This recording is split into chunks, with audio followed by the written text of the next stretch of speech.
Okay, welcome to Normski TV and the What's Going On podcast. Yeah, man's looking like Ty from AFTV. Yeah, I see a next man donning a cap. Man. It looks like it's going to be cap evening today. I'm just going to wonder if the Man United man might go around and forget his cap. We'll see. Is it going to be capping and evening today? Listen, it's a pleasure. Welcome back to the What's Going On podcast. We're here to talk about the ultimate weekend that's gone. What a weekend it was for the blue oil slickers up there doing the business in the last 10-15 minutes of the game. Mate, it was Pendulum City and at the bottom as well. Obviously, top four, that was pretty much done. But we are going to talk about all things Arsenal. I've got me guests sitting in the green room, itching to come on. You know what I mean? This is not our last show. You know, you might think, just because the season is over, this is our last show. We are looking to bring you more content, something slightly different. Obviously, you know, it's going to be the transfer merry-go-round. And so we're going to be looking at our transfer business during the summer. I will be hopefully doing some transfer dailies. Not going to be doing it every day. It'll probably be every other day. And then on the Wednesday, what we'll probably do is do a little roundup of our teams and what we've done in terms of business. I mean, it probably will be a case of rinse and repeat, because we're not getting anybody in. But hopefully all the teams will be doing business. I know cash injections are going to be coming in. Tottenham, I'm hearing, they've got a cash injection of 150 million. Chelsea are on the verge of being bought for 4.5 billion or whatever it is, 4.2 billion. They're going to be getting a cash injection, and I'm certainly sure that Man United, again, how many times Lucky will be pouring more money into probably buying average players. Who knows? No, that's a little dig at D. No, but for real. But listen, I'm going to bring the guys in. First of all, let me bring in Big D and Mr. Kofi Klopp. Gentlemen, how are we today? How are we doing? Doing good, man. Yes, man. Doing good. Life like is good. LG, man. I don't even know where these hats, man. LGV. Is it LGV? I'm hanging in there, you know. Man, you need to. You need to, because your guy's moving mad right now, isn't he? Yeah. We got finals to deal with on Saturday, you know. Boy, yeah, the big Real Madrid and Liverpool Champions League final. Listen, first of all, let's give it up to Liverpool. You know, being in 3-4 competitions, mate. Absolutely, you know, I mean, you kind of did a little bit of a Stevie G, the last hurdle. Stevie G literally did it against Man City, slipped up, Slippy G, as they all call it him. Yeah, man. He tried. He tried, and we will be talking about the games. I mean, obviously we got a schedule to get through tonight in terms of what we are going to be tackling this evening. And obviously, we're going to be reviewing the last games of the season and what a finale it was. And then we're going to be looking at your favourite subject, D, Ten Hag, Man United. Ten Hag ready to break the top two dominance, or is it just a pipe dream? Yeah, that's one for you, Mr. D. And the transfer merry-go-round has started. How will your team fare, and what is needed in your team? Number 4, does Arteta taking us from 5th to 8th twice and finishing the season 5th progress? And number 5, how would you rate your team season out of 10? So we are going to finish with that, rating our team's performance. I can pretty much guess who will have the lowest score. Kofi, man, for sure. Because the quadruple never happened, so it's got to be Kofi, isn't it? I am shameless today, man. I'm being shameless, mate. Mr. D, you're clutching at straws today. Shameless, mate. Shameless FC. That's it. Shameless FC today. Shameless FC. But listen, guys. I put on the old regalia today. Yeah, the Arsenal hat, doing a tight thing here, you know what I mean? I thought, you know what, I'm gonna come. I'm still proud of my club, yeah, despite them being no pressure FC, as you will see in the title of my podcast. No pressure FC turns up when it doesn't really matter. Yeah, and that's what it is. It didn't really matter. But before we talk about all things football, all things Premier League, Champions League, and everything else, I must ask that question. Mr. D, how is one doing? I know you said life is good. Is it LGV? Yeah, it's good because sometimes you have to just not allow outside forces to dampen your spirits, whether it's family, relatives, friends, whatever. You know what I mean? You've got to just stay positive, especially in a season like this and the madness that we are seeing in the world right now. I mean, you saw the other shooting again, and it's like, this needs to stop, man. This is way out of control. You cannot go to school and die when you're going to study. That makes no sense, you know. Teachers barely earning 50,000 a year being gunned down in a school. Come on, man. Yeah, that's mad. That's mad. Yeah, I mean, you know, obviously I heard about it today. I think the actual event took place, I think it was yesterday, and then a few days ago, the old guy shooting those people in that supermarket, streaming it, live streaming it. I don't know how on earth, you know, these media companies are allowing this to happen. You know, it's absolutely crazy. And listen, football, what we talk about here is trivia when it concerns life. And you know, there's 18 young kids have lost their lives. They were just ready to go off to on vacation, summer vacation. Everybody looking forward to going on summer vacation and stuff like that. Yeah, a lot of the schools are going to break up in about 15 days time or so, you know. So listen, my condolences absolutely goes out to all of the families that have suffered this atrocity. And you know, I think that it was the basketball player that, or I don't know if it was a basketball player or the coach, Steve Kerr, the coach. Yeah, I mean, he said, the coach for, I can't remember who it was. Yeah, he coaches Golden State Warriors, Norm. Is it basketball? Basketball, basketball. And he said, I don't want to know. Yeah, he says, I don't want to know about, don't talk to me about basketball. This has to stop. And he was banging the table. And you know, it's crazy. What you know, and you know, you're hearing the stories as to why the person did it. You know, he was bullied at the school, and so therefore he felt it necessary to go there. You know, I don't know the full extent of the story, but listen, you know, Norman, as someone that has lived in America, the obsession with owning a gun is unreal, second to none. I don't think any country in the world is obsessed with owning guns like the Americans. You know, their right to bear arms and all that. It's like, yeah, I get it, but then how are people getting? This is an assault rifle. I'm not talking a pistol or a assault rifle can take out 10 people in 5 seconds or whatever. You know what I'm saying? How are they getting assault rifles just off the counter by showing a driving license or a state ID? It's mad. Ridiculous. And these kids were defenseless against the whole thing, you know.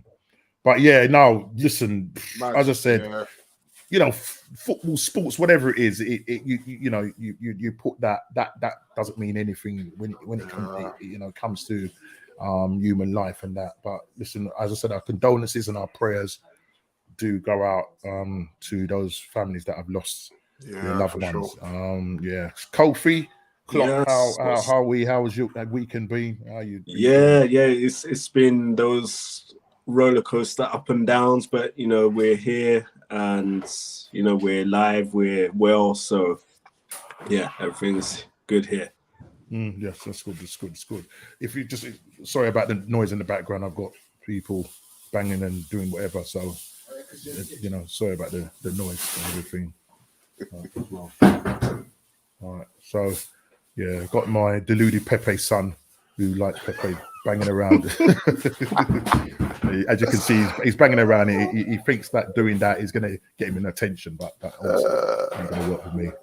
Yeah, put it in the comments if you think he's deluded. but yeah. So you're doing fine, Cole. And that. Yeah. Listen. Yeah. As Dee has reiterated, it's really it's been a bit of a mad a few days when it comes to these crimes and stuff like that. So yeah. But look, we are going to talk about the weekend, the ultimate weekend that's just gone by, and what a weekend it is. Well, I'm not going to touch on our teams yet. Hopefully, by the time Chile, hopefully will be joining us. He's running a little bit late, but hopefully he will be joining us. Please, if you're new, please subscribe, hit the like button, smash that like button. On our way to 300 subs. Taking a long time to get there, but listen, we're going to keep going. We're going to keep trying to grow this community, and it's all about you guys interacting with us and just going on a journey with us. You know, we're here to just have a little bit of banter, talk football, talk sports, and whatever else you know, seems to crop up in life, so to speak. So yeah, we're all here. So yeah, man, yeah, put your if you're in the comments here, just put your comments in. If you got questions for us individually, or you just want to make comments about what's happened over the weekend, please put it in the comments. Yeah, but yeah, let's crack on. And so we are gonna touch on the Mr. First in this week. He's done his homework, and Mr. Craig Molly is back in there. Big up, Mr. Craig. Glad to have you back on the stream. Good to see you, man. I think I saw you on a couple of other streams in the chat. So yes, it's good to see you getting around, mate. You know what I mean? Doing the bee's knees. Yeah, so good. And big up to Chris. And I know Chris is a Man United fan, fellow Man United fan. Big D, Chris. Yeah, so big up to you. How you doing, Chris? Big up yourself, man. And yeah, let's get this show cracking. Right, so yeah, we are going to talk about the weekend, and as I said, we will tackle our games further on down. Eric Ten Hag at the wheel. Chris, yeah, you're confident, Chris? Are you confident? Are you confident that Ten Hag can get you moving again, get those wheels going again? You know, hopefully those wheels won't drop off. And will he be the right person to do the big? As a matter of fact, let's start off with that before we tackle it, because that was a subject matter that I put to D, and that is Ten Hag ready to break the top two dominance, or is it just a pipe dream? Guys, put it in the comments. Can Ten Hag get this Man United club, the worst Man United side in why? I doubt how many years. 58 points.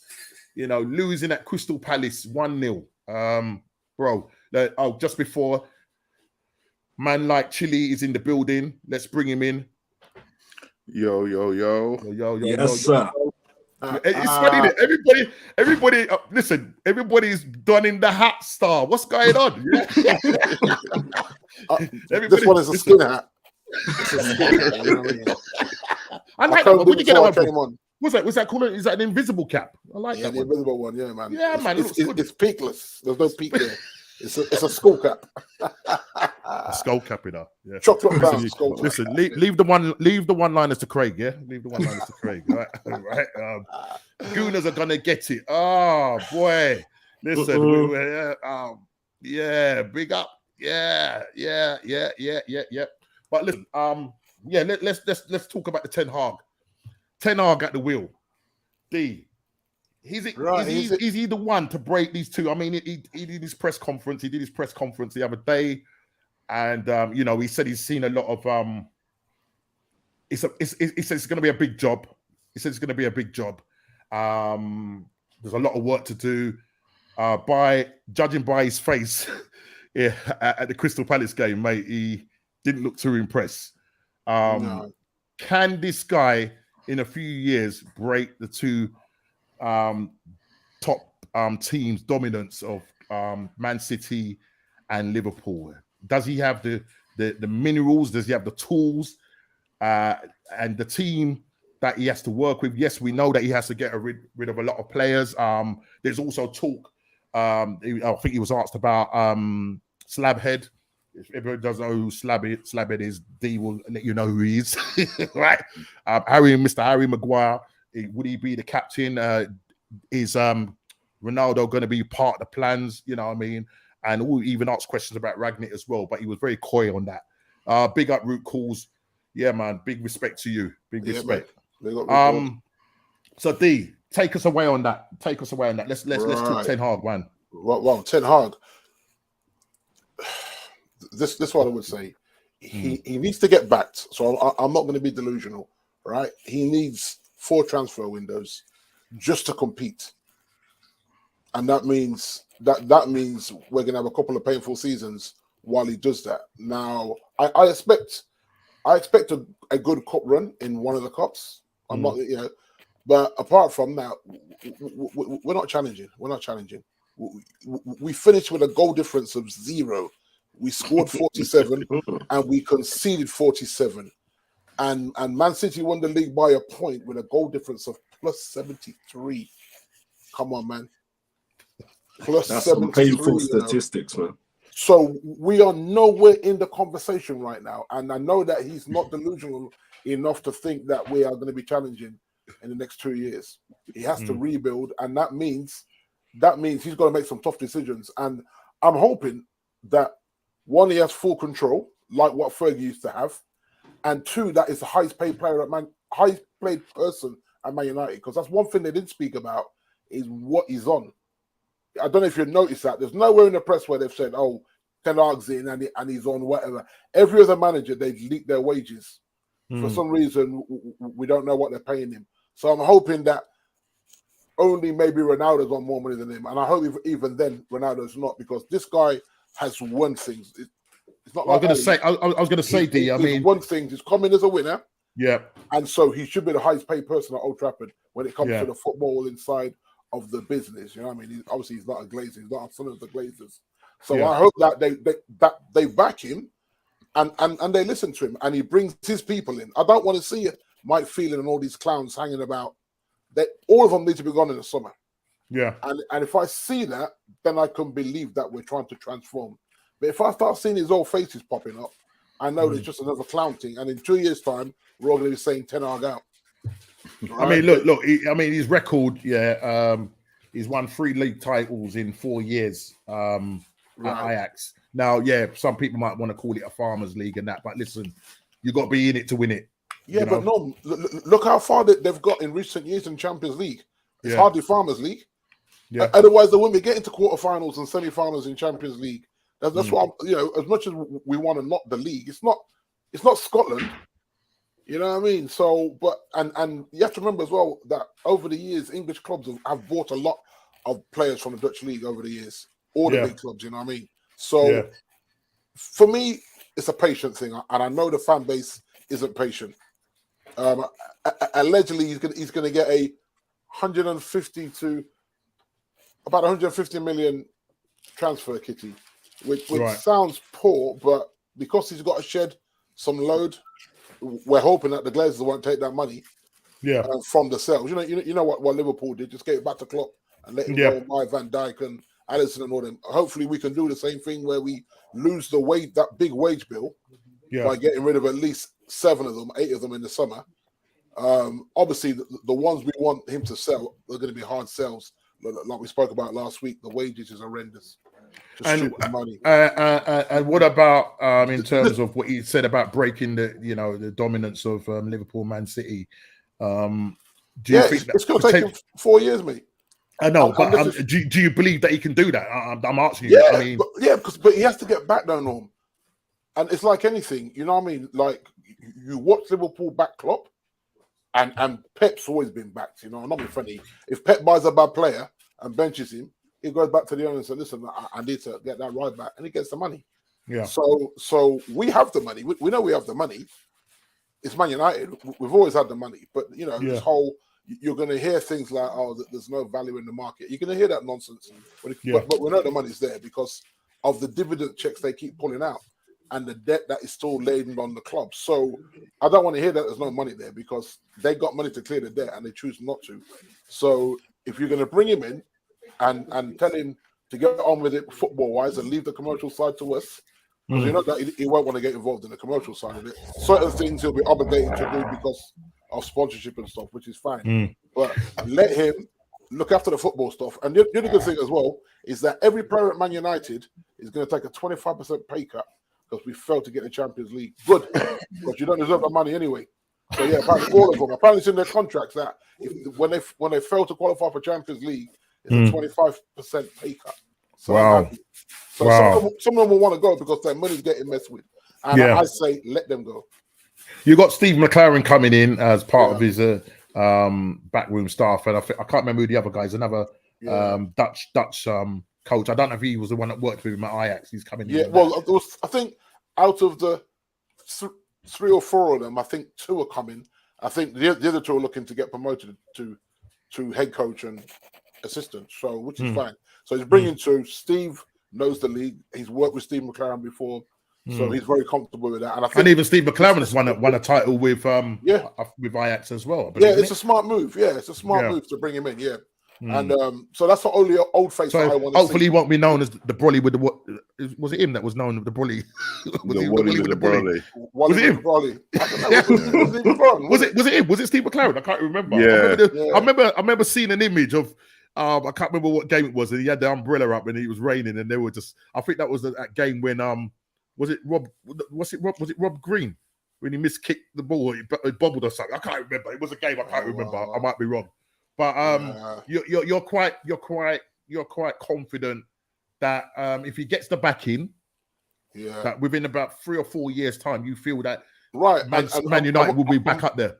When I say backing, as in shedding and being allowed to bring 3 or 4 in the transfer windows, in each transfer window, at least 3, because he has to build a spine back.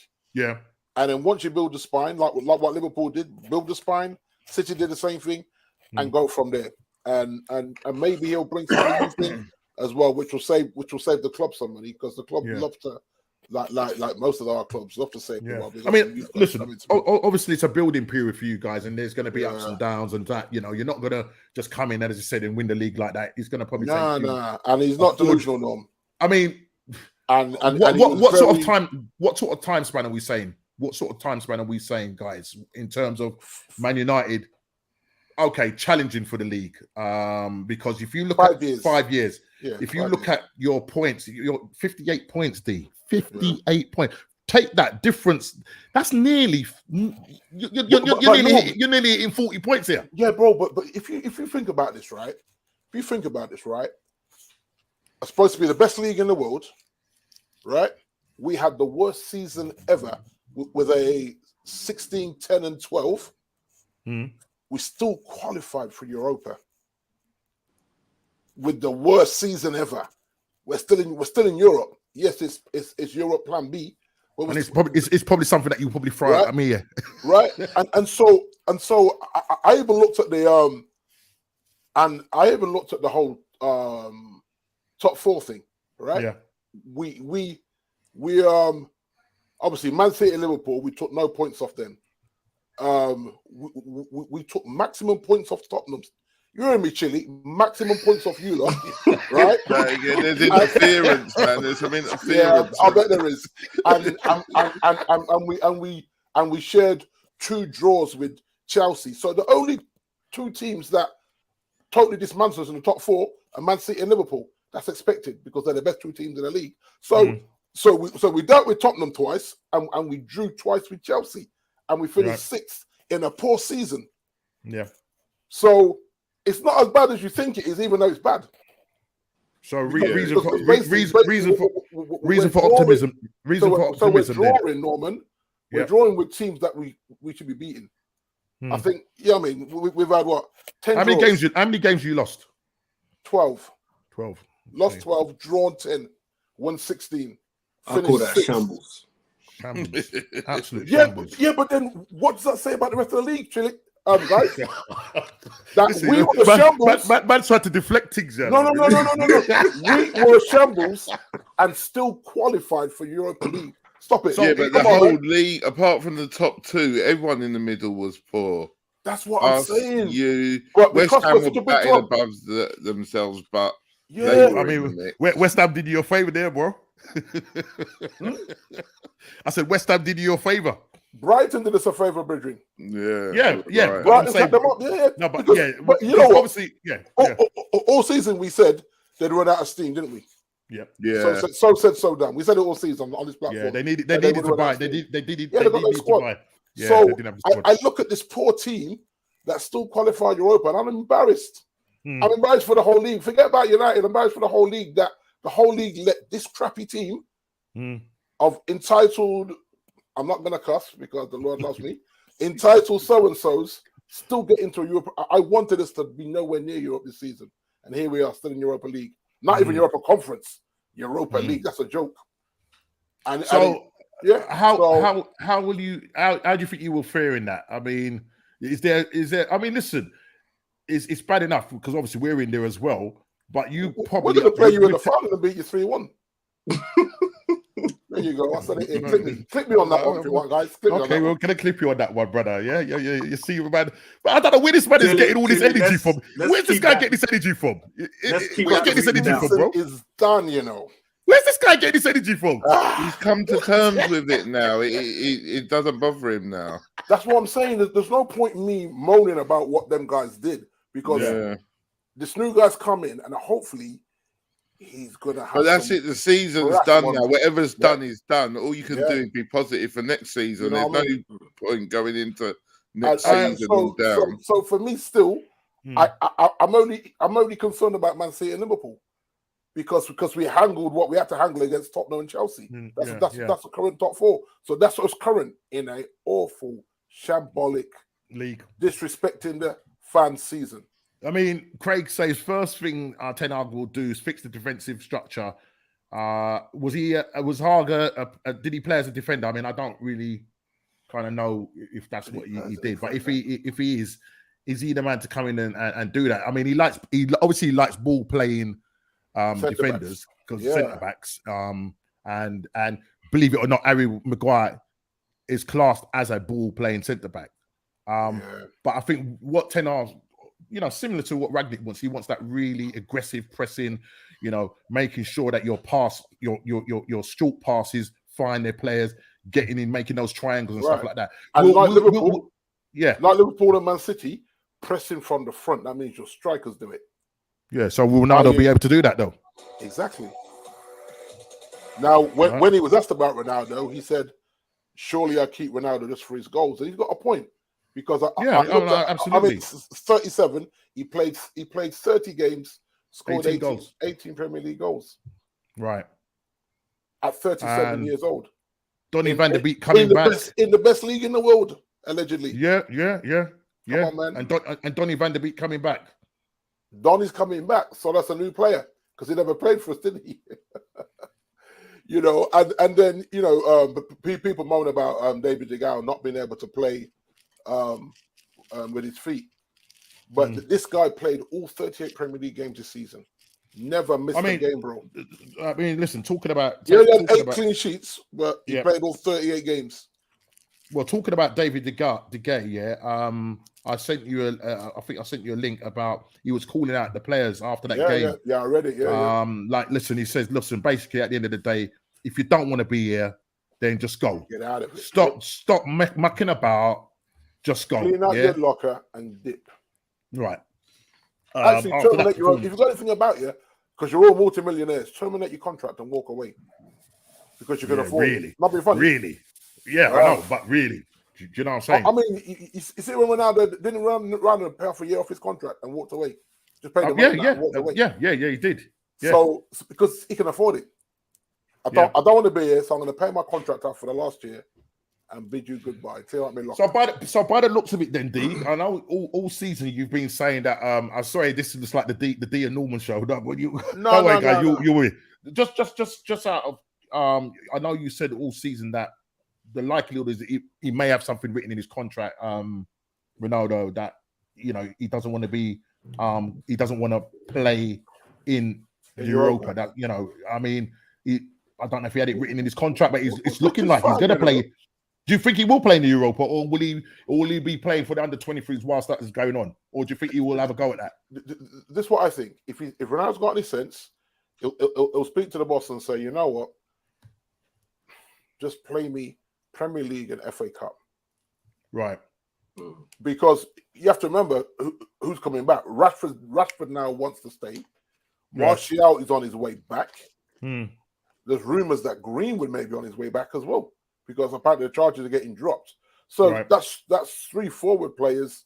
Sancho ain't going anywhere. So in theory, we should be able, if they're well coached, they should be able to cope without Ronaldo in Europa. Not being funny. Yeah. Otherwise, why are you paying all these guys? I think they're all on 200 bags a week plus upwards. Right. So if them 4 can't get you through Europa League, then wow. So are you likely to go and get in another striker, or are you just going to go with the? Yeah, I hope so. I hope so, Yeah. because Cavani's gone. Good riddance as well. You know what I mean? This season, he mugged us off this season, so he's gone. Big up, K. My big Hey, sis K, how on you there. doing? How you doing? Yeah. So interesting times ahead. Because he's not going to buy a goalkeeper, Norman. So a centre back, a CDM, and another striker. Right. They're the 3 buys I want to see him get in the first transfer window.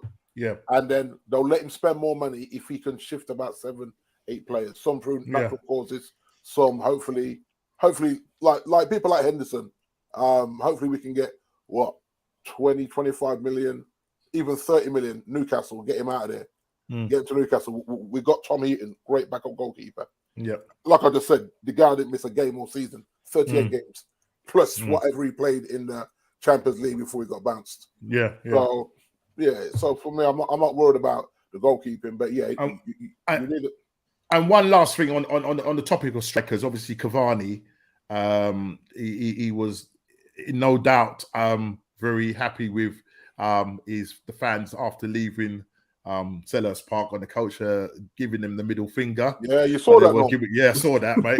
Mad disrespectful. Yeah, I mean, mad disrespectful. I mean, I think a lot of the fans are really upset with him because one, this guy turns up when he wants, and then he does that. And I heard he was also upset. He didn't come up earlier on when Ronaldo first came back to the club. Giving up the number 7 shirt.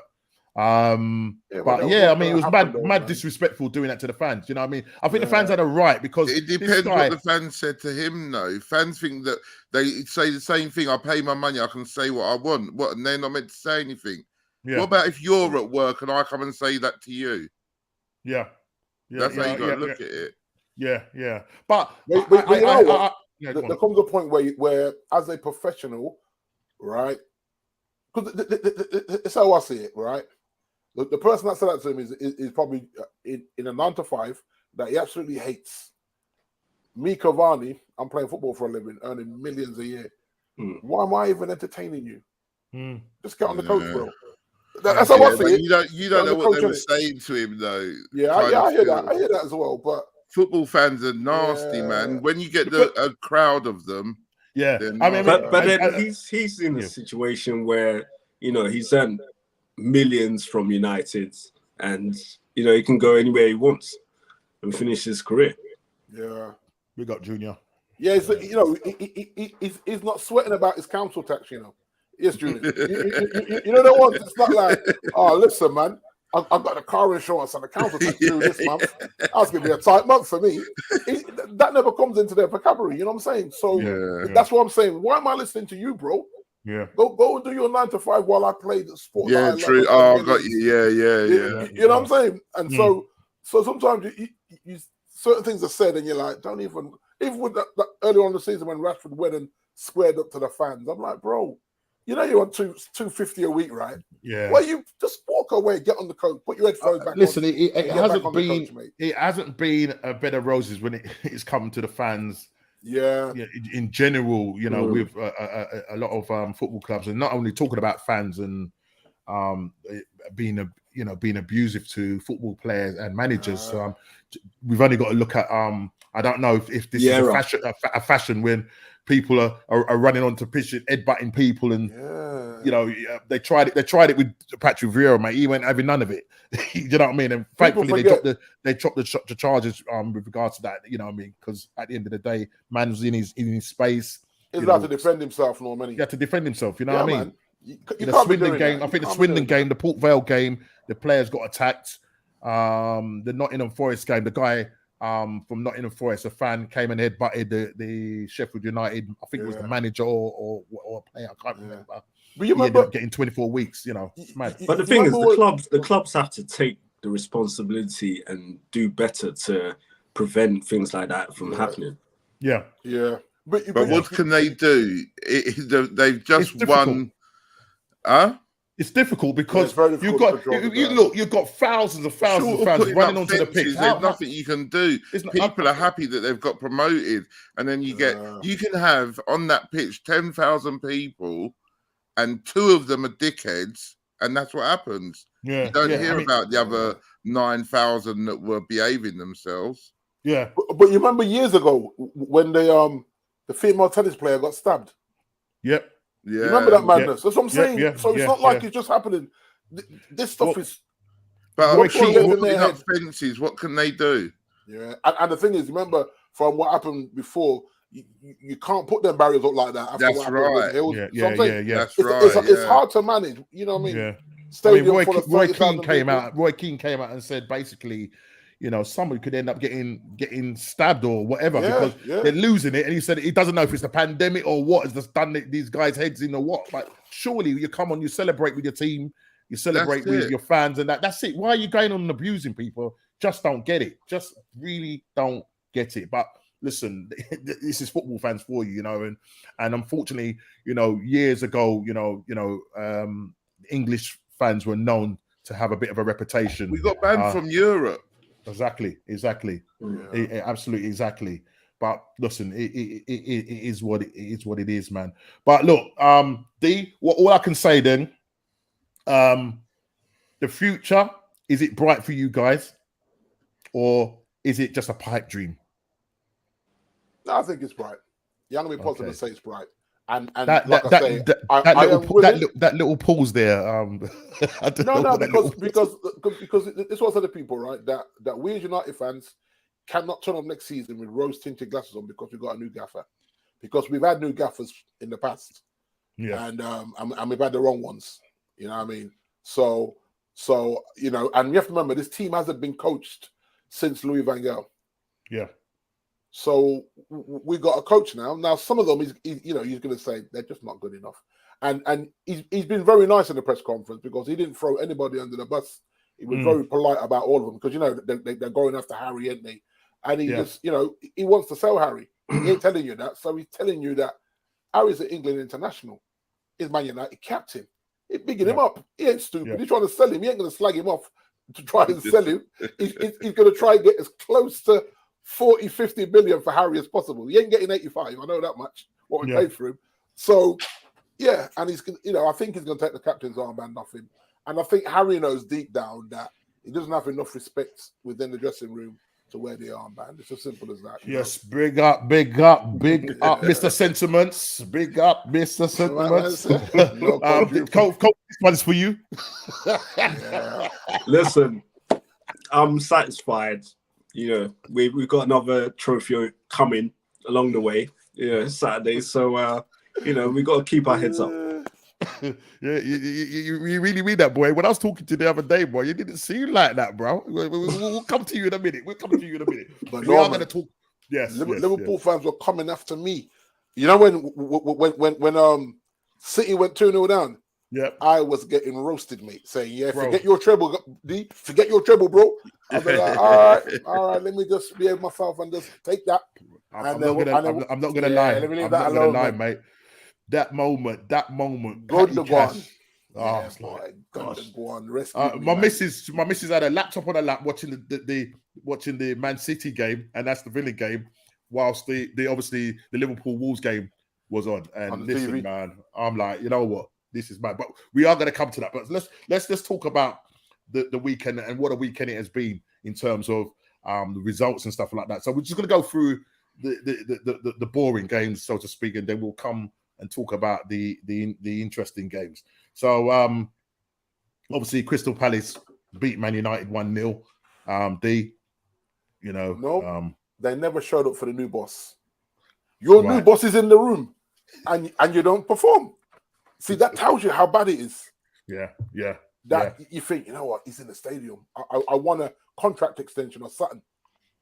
I'm gonna show him how good I am. Nah, brother. No one showed up. We got battered, bro. Bruno, what happened with, respectable. I was gonna ask you with Bruno. He lost his mind at the moment, isn't he? I think from Ronaldo came there and Oli got sacked, it's been a different Bruno. Yeah. He's been awful. And I think the factor of his big brother showing up and being the main man and his best mate leaving, he really got in his feelings and just down tools. Like a petulant child. You see how often he goes after the referees, hands in the air and all that. Just quickly, is he going to fit? Do you think he will fit into Ten Hag's system? And that's the thing. I struggle to see how he does because he can't retain the ball as a midfielder, as a creative midfielder. He doesn't retain the ball, and he can't play in the triangles. And I'm like, bro, I'm worried about you right now under this new manager. Well, I'll tell you what, they're all going to get found out. We'll see. Yeah. They're all going to get found out. Leicester 4, Southampton 1. Listen, you don't think about Southampton, yeah? There's this team. They're just very Dr. Jekyll and Hyde-ish. Do you know what I mean? Southampton. Yeah. Not more say Southampton than Leicester. Leicester have been like that as well. You know, their season hasn't been that brilliant. But Southampton, I mean, 1 minute they'll turn up, and then next minute they get slapped. And Leicester beat them 4-1. Albeit it's the end of the game, they had nothing to play for. Leicester beating them 4-1 at home. Yeah, with the on-form Maddison that didn't make the England squad. That's interesting. I swear, mate. Yeah, you can't make it up. I don't know what he's got to do. I don't know what he's actually got to do. This guy's been on wicked form and don't get an England squad. Yeah, they also called up. They've called up. Did they call up Calvin Phillips as well? Yeah, who played like 4 games or season or whatever. Yeah, he got called up. I know Smith Rowe's ended up going back into the under-23s. You know, I don't know what that's about, but yeah, and Saka's obviously been called up. Listen, this Saka guy, listen, they're gonna kill this guy. You got Arteta played him until that man has got nothing left in him, and now they've called him up to play for England, mate. Are they gonna give this guy a rest? And then what will happen? You know, you've got the World Cup coming up in November. This guy ain't gonna get no rest. He's pretty burnt out. So how is this guy gonna perform for us? You know what I mean? You have to say something, keep him, Norman. Apparently, a couple of the big boys are looking at him. The European guys quite fancy this kid. Well, listen, with Arteta at the wheel, mate, boy, a lot of these mans, you know, will probably end up going anyway. You know, the likes of Martinelli and Smith Rowe and stuff like that, because, you know what I mean, this guy does not know how to run a club. So we'll see what happens there. And the scary thing is now, Norman, you have the worst manager in the top 6. Yeah, that's a mad one. Most definitely. Yeah. Arsenal fans punching the air right now, boy. Most definitely. I'm not going to even say anything else on that matter. We'll come to Arteta. Yeah, we'll come to Arteta. Chelsea 2, Watford 1. You know, Chelsea's season's been a kind of weird one, isn't it? Yeah. You know what I mean? It's just like, you know, they came in, you know, at the start of the season looking like the ones that were going to pretty much, some Chelsea fans were saying they were going to win the league, and you know, the player they're going to bring in, Lukaku, who's the one that's going to literally be that last puzzle, you know, to just make things work. But mate, you know, he himself, Lukaku hasn't had a brilliant season. I think his league, I think he's scored something like, I don't think he's even hit double figures. If my memory serves, I might be wrong. Somewhere around 8 or 9 goals in the Premier League. For a £100 million striker, that ain't good. That ain't good. I know they had injuries and stuff like that, but Chelsea were the team that looked like they were gonna, you know, the most likely team that were gonna challenge for the league, and a lot of the Chelsea players were all running their mouths when it came to that. But you know, they've ended up finishing 3rd, and there was a point where myself, Chile, you know, we weren't too far behind them. I think Chile, your team, you ended up finishing, what was it, 2 points behind them? Something like that? Maybe 3, 2 or 3. 3 points, yeah. Do you know what I mean? 3 points, yeah, 71, 74. It's quite for Chelsea's high standard. It didn't help, obviously, with stuff that was going off the field. You know, with the sanctions and stuff like that. So that kind of interrupted things, and players obviously looking to leave. Rudiger going to Real Madrid because they just felt that they couldn't get sureties from the club. But I'm sure at the moment they're close to being taken over. And I think the actual sale was going through. I think it's around about 4.2 billion.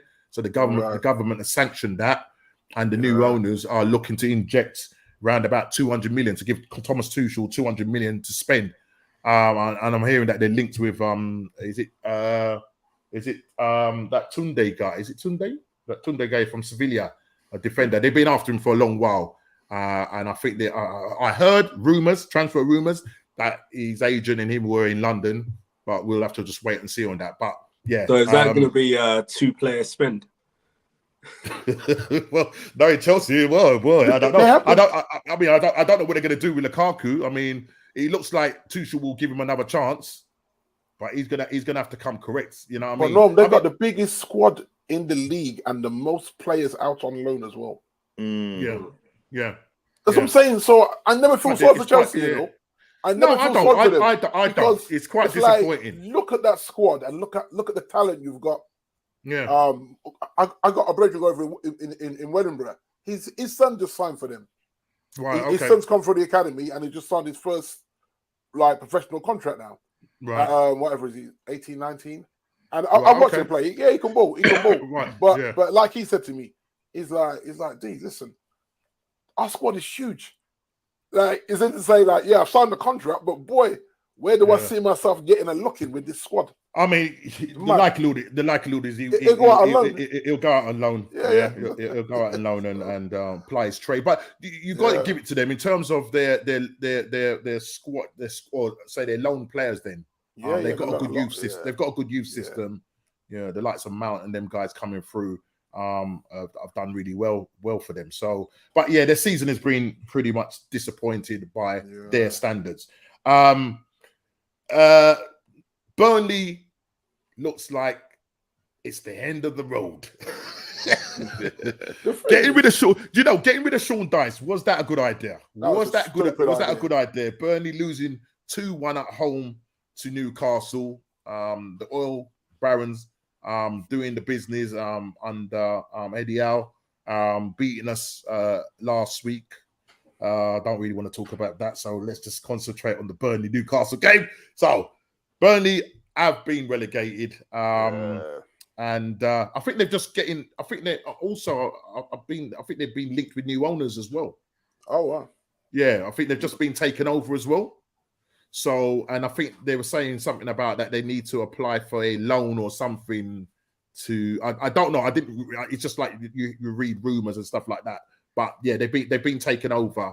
But listen, their top flight has now come to an end, and they are down. And a lot of people that I've talked to or fans that I've talked to or watched other podcasts. There's something about Burnley. They just don't like them. I don't know if it's because of Sean Dice or what, but listen, they have finally gone down. I don't know. Do you reckon they will be likely? Do you think they will come straight back up?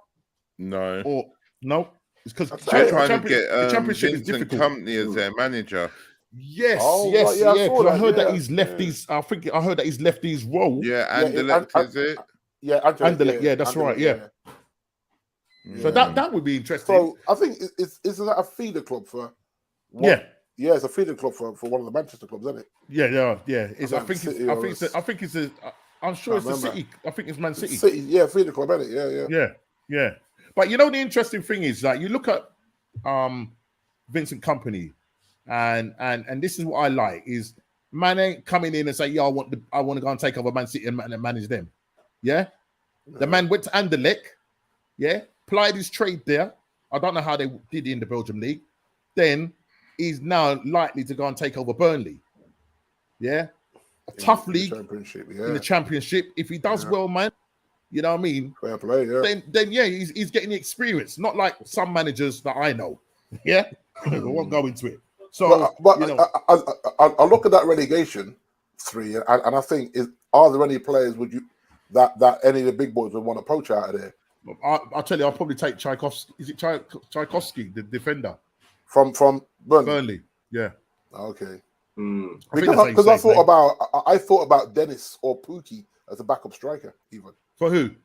For us, as in he's going to play cup games and all that, and be Dennis a is what? Yeah, but for who? For you? What, for Man United? Yeah, Watford, yeah.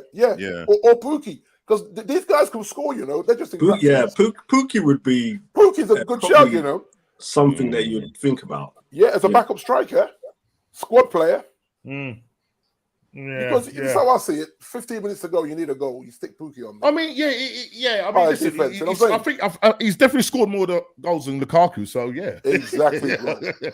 And he was rock bottom of the league. Yeah, and scoring goals in a rock bottom of the league team is a hard thing to do. Yeah, as you know. So yeah, that's what I'm saying. There are a few players that have gone down that are desirable, but it depends on how their contracts are. And Newcastle do what they do. They're rolling on, and I'm sure come the summer they're going to be spending big. So we need to watch out for these guys because, look, it's hard enough. Us, myself, and you, D, being in the Europa League.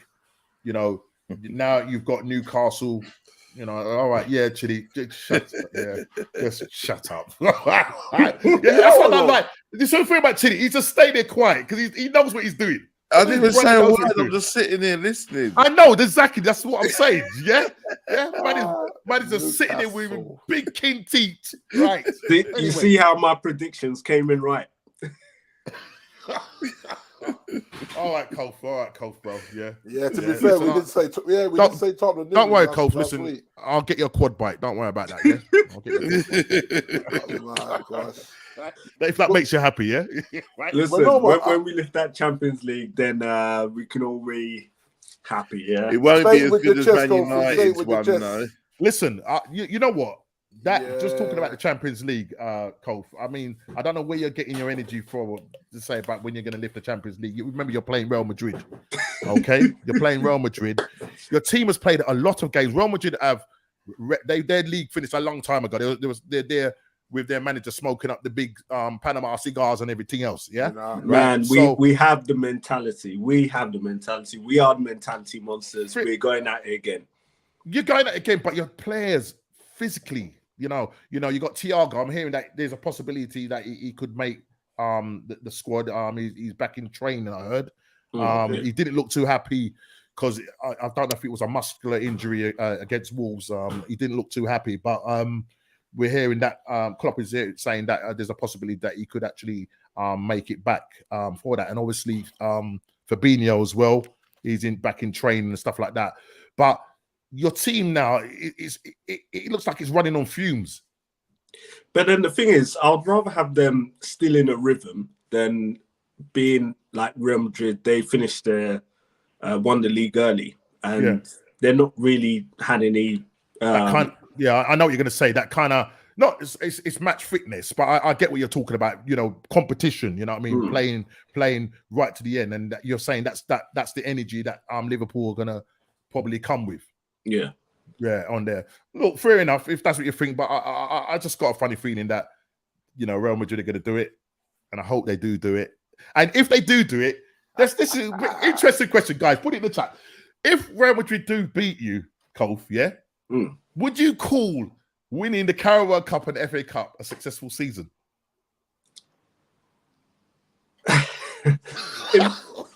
Listen, you know what? We fought on all fronts, and you got to be in it to win everything. So, to be honest, I won the league and Champions League.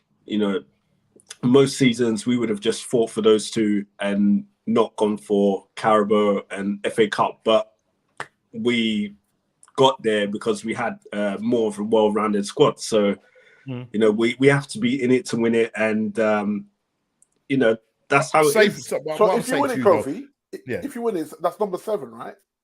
Yeah, number 7. Okay, right. That's decent. That is decent, but I'm saying though, it's on a knife edge now because, as I said, if you win the Champions League, then you've won a treble, not the treble. Let's just be clear on that. Let's just be clear on that. No, Cole. Let's just be clear. No. Let's be clear on that. There's an asterisk on there. I'm not thinking about whether it's the treble or a treble. It's winning the trophies. Listen, we're marking those trophies up. I know what you're gonna do, Cole. I know what you're gonna do. Yeah, you're gonna come on the next stream. Yeah, if you win it, you're gonna go, yo, we won the treble. That's what's gonna come out your head. Yeah, that's why you're laughing like that, bro. So I'm saying to you, yeah, it will be a treble if you do win the Champions League. But if you do lose the Champions League against Real Madrid, is winning 2 domestic cups enough and losing out to Man City by 1 point, a successful season for you? But this is how I think about it. What can in relation to how good your side is as well? Listen, what can we do more to break that cycle of us getting over the line past City? And I kind of look at some of the games that we drew. You only lost 2 games, Golf. Yeah, but there were some games that we lost or drew, and I was thinking, could we have done better to at least get those couple of points that probably would have pushed us over the line? Like I look at Brighton. In your head-to-heads, though, Kofi, in your head-to-heads with City, they were both draws, right? That's right. we had no wins. Listen, we had no wins in the top 4. Like say we had no wins out the top 4. We drew against Chelsea twice. We drew against City. We drew against Tottenham. So if you take what did you do against Arsenal? We beat Arsenal twice. You done what to Arsenal? We beat Arsenal twice. You know what? I'm going to remove you, boy. I just wanted to clarify that. But you have to remember. Guys, just 1 second. 1 second. Listen, I don't know if Craig wants to say this. Yeah. Are you beating up that dog? Yeah. Well, you got your camera switched off. Yeah. Yeah. Yeah, but you know what? Yeah, sorry. I digress. Kofi, you say. But like, if you're running joke, Kofi, really and truly, you got to run joke on Man U, man. 9-0. 9-0, bro. And you took your foot off the gas. So it should have been about 12-0. You know what? That day, Klopp really felt sorry. He felt sorry for he did. He did. Yeah. That's what I'm saying. 9-0, you know. But the thing is, if that at least you scored once against Man City. If that was Pep, he's going for the juggler. City do not care who you are. They're going 5-0. And Liverpool need to get out of this cycle of trying to struggle to beat teams or get over the line in games. Like City are dealing with teams 5-0 at home, week in, week out. Why can't we be like that? Because saying that though, Cole, I mean, Man City in the last couple of games, they looked like they were bottling it, mate. They weren't, they weren't scoring the goals that should. All right, yes, I think they dealt with Newcastle, just literally slapped them. I think it was 5-0, 5-1 or something like that. I can't even remember. You know what I mean? But they have games where they have struggled. And when we do come to that game against Aston Villa, I was thinking, are they going to bottle this? Do you know what I mean? Listen, but champions are made of champions. That's what I've got to say. I came into that game thinking, you know what, whatever happens. And, for about 23 minutes when we were down 1-0, I kind of thought, well, it is what it is.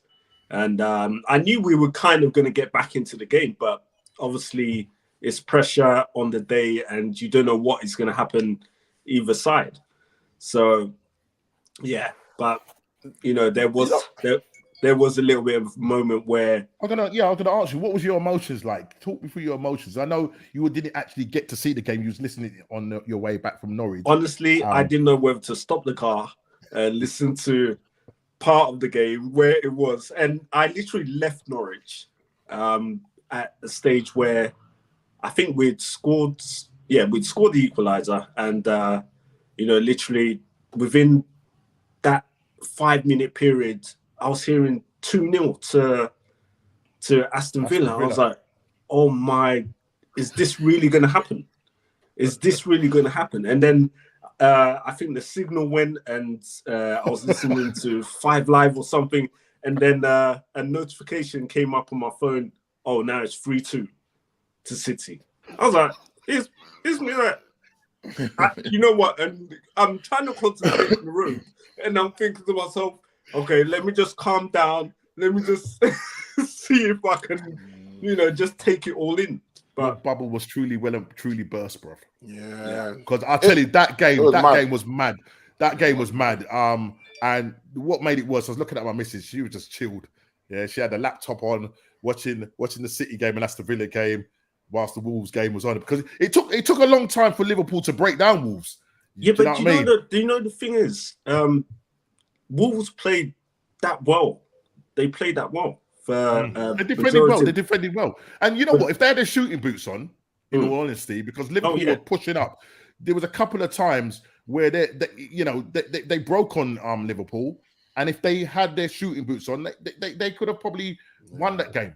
Do you know what I mean? Definitely. And there was a point in the game. I think we were trying to get that second goal, and I think Salah had a chance where he took the shot, but his decision making again, he could have squared the ball to Diaz, and Diaz would have been in a better position to take a shot, and then that would have put more pressure. The golden boot. He must have heard that. He must have heard that son. He was chasing the golden boot, weren't he? Yeah, I know. But then very selfish, sometimes when you're going into a situation where anything is happening on the other side, and you don't know, you gotta release that ball, and he doesn't do that. Interesting. So these are the fine lines which when I look at City, they get it right because they look for an easier chance to put into the back of the net. And, Salah's taking shots when he's got 3 men closing him down. Makes no sense. Yeah, but what is City going to be doing? That is a fine, they're the fine lines in why Liverpool are not winning more titles in this present time than what City are. But then what is City going to be doing on Saturday? Sorry? What is City going to be doing on Saturday? Yeah. Listen, playing golf. They'll be playing golf, mate. They'll be on the beach while you're in that final. So listen, I'd rather be there in that final, and which one would you have rather won, Kofi? Sorry? Which one would you prefer to win? The league, obviously. Over the Champions League? Yeah, because it's harder to win.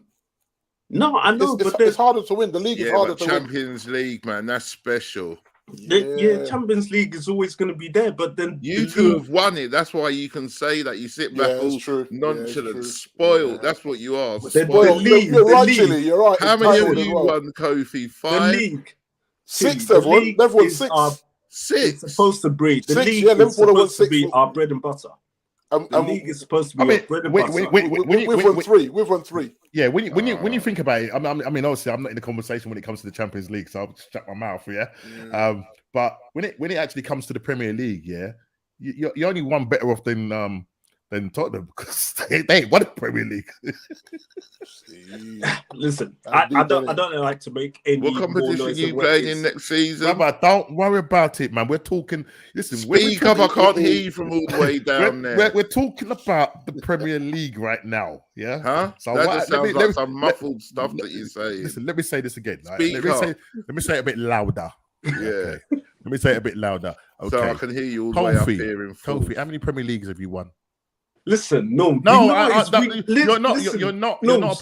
You're not a politician. I'm asking you a question. We know it's you're not a politician. You're not a politician. We know it's one. We know it's just one. Say that then. We know it's one. So you've won one more than Tottenham. Yeah, but the thing is, I'm just talking about the fine lines of what it takes. How many Champions Leagues have you won, Kofi? Right. 7. I'm going to say that's 6 more. That's 6 more than Arsenal. It's 6. I'm prophesying 7.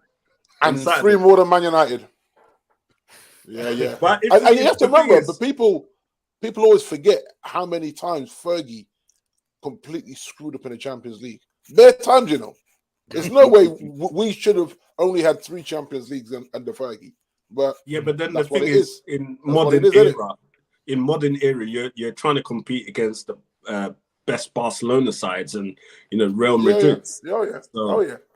And the Germans as well. Exactly. Right. So but Bayern is always there or thereabouts in most Champions League semis and quarterfinals. So Colf, listen. Unfortunately, it wasn't your year. You lost out by 1 point. You mentioned about Mo Salah, making the right decision and stuff like that. When it obviously the contract situation with Mo Salah and also Mane as well. I'm also hearing on the grapevine that Mo Salah is going to stay. He said he's looking to stay, and also Mane said that after the Champions League, he will basically let everybody know what his decisions are. So, do you have any information? Ear to the wall of what's happening with Salah? Is his contract situation sorted out, or is he just going to run down his contract? And what with Mane? Will he go to Bayern Munich, or will he stay? The thing is with Salah is that it's just got to a point where things are just so stale that it's affecting him as a person, and he doesn't know if who's going to come in for him or so. And I think that he needs to lower his price of how much he wants per week, and we can get this thing over the line, because it still ain't over. It still ain't over the line. Kofi, you have to remember, he's looking over at Old Trafford and saying, I want a piece of that action financially. So you have to blame us for him being that way now. Yeah, but now when you look at way more players on more money than him. Yeah, but now when you look at when Mbappe is getting or tied in 1 million a week. I mean, come on, man. 1 million a week. Guys, what do you think about that madness? Just 1 million a week. Come on, is that not going to elevate his level to thinking? Hold on, if this is the bar. If you look at Mbappe's, stats or figures compared to Salah, that's what I'm saying. Salah's gonna now think, okay, I can go somewhere else and can you imagine if he went to PSG with those figures and stats? What he's doing in the Premier League? That's the thing. Mbappe's on £1 million a week. I can't even comprehend that. Technical That's director. Level of it's shocking. Real Madrid weren't happy, but at the end of the day, he was still contracted to PSG. He was still contracted to PSG, and there was no agreement made. But obviously, the Real Madrid president was not happy. But they're saying that sometimes the chicken has to come home to roost, because sometimes Real Madrid they've got this habit of like going and doing the same thing. So to be honest, I feel Salah might go to PSG. Play with Mbappe. Right, but do you think? So what I think the likelihood is that he will run down his contract. There's a I possibility. think that's what he's going to try and do. There is a possibility of that. Yeah. But yeah, it is what it is. And what if your owners? What I mean, obviously, you're a little bit frustrated with your owners as well. Because they just don't seem to want to get out of breaking any wage structure. And in the current climate, I do understand where they're coming from, because at the end of the day, they want to make sure that they're keeping profit in their pockets. They want to make sure that the club is being run with sustainability. And they also want to try and see that they can continue to challenge. Kofi, do your owners own American sports teams? Yeah, they're I think they're owners of the Red Sox. Is it Red Sox? Right. Yeah, wow, there you go. There you go. Then. Yeah. And they this is the problem we have. They prioritize the Red Sox more than they prioritize Liverpool. Liverpool on the back burner. Same as the Conkeys. And this is the problem with being owned by the Americans that have these big franchises over in America. That's where the bulk of the money goes. And what's good for you guys that your owners didn't laden you guys with debt. We were debt free when they bought us. And put that 500 million. Yep. You're just going to dump 500 million debt on a club. I mean, come on, man. I mean, the government allowed that, That's what I said to you a few weeks ago about the thing is, right? The advantage that your club has got, though, D, is that your club can service that debt. Yeah, there's a lot of clubs out there that can't serve. They would go under. Yeah, it's a mad one, though, Norm. It's mad. It's mad. But and I can and imagine every year they pull dividends checks. Yeah. But then the thing is, I wonder what's going to happen with Chelsea then in years to come. Yeah, because they're run by a consortium. They're run by a consortium. They're going to be run by a consortium, and are they going to be in the same trend as the other American owners in the Premier League? And we'll see in years to come whether it's going to be the same thing. And well, listen, there's talk obviously that they are looking to inject 200 million, should I say, sorry, into player contracts and stuff like that. So it looks like the new owners are committed to injecting money into the club. So we'll see if that happens. You know what I mean? As they put your money where your mouth is, and we'll see what I'll go on with that. You understand? Brighton 3, West Ham 1. Brighton did you a favour. Thank you, Brighton. Thank you, Brighton. You came off the beach. Yeah, you stuffed West Ham with a rock. The Brighton rock 3-1. There was a point where the positions were changing. With West Ham going 1-0 up, and I was thinking because it's the first time I think West Ham's their record at Brighton is not that brilliant, and I thought this was a chance for them to go there and make that happen, but. Brighton have helped Man United to stay in 6th place, and I think it was only on Brighton. I think what was West Ham's points tally? 56 or 57, 56. Or something like that. Yeah, 56, Norman. Yeah, 56 points. I mean, listen, 58. Yeah, I mean, their manager's done well with them. Do you know what I mean? David Moyes has done really well with them. So. And obviously some people said that with the resources that he's got, he should have bought in January. I think that's the reason why they ended up where they are, because they didn't strengthen in January and they just literally ran out of steam. Do you know what I mean? But he's done well with them.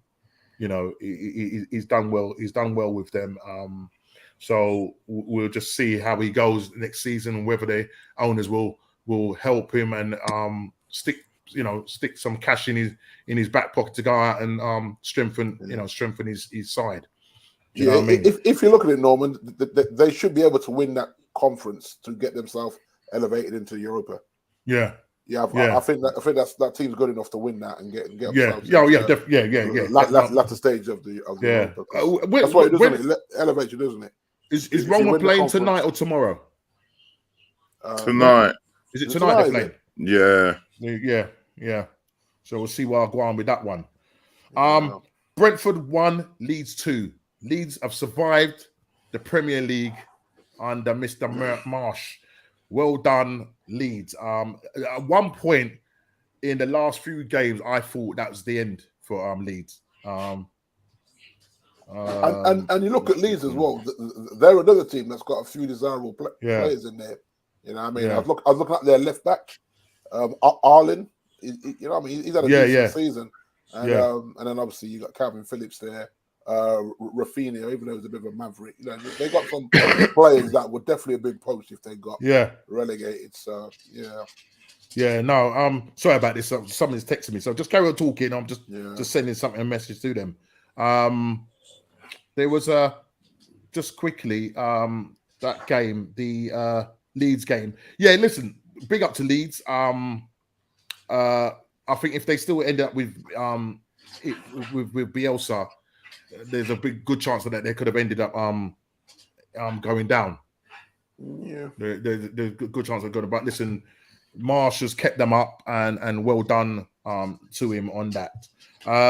Let's just quickly go to the rest of the games. If I can go back to that because somebody was texting me. I did that one. I've done that one. Liverpool, Wolves, Man City. Listen, the Man City Aston Villa game, worthy champions, coming back from 2-0 down to win that game 3-2. Gundogan, I think, getting 2 goals.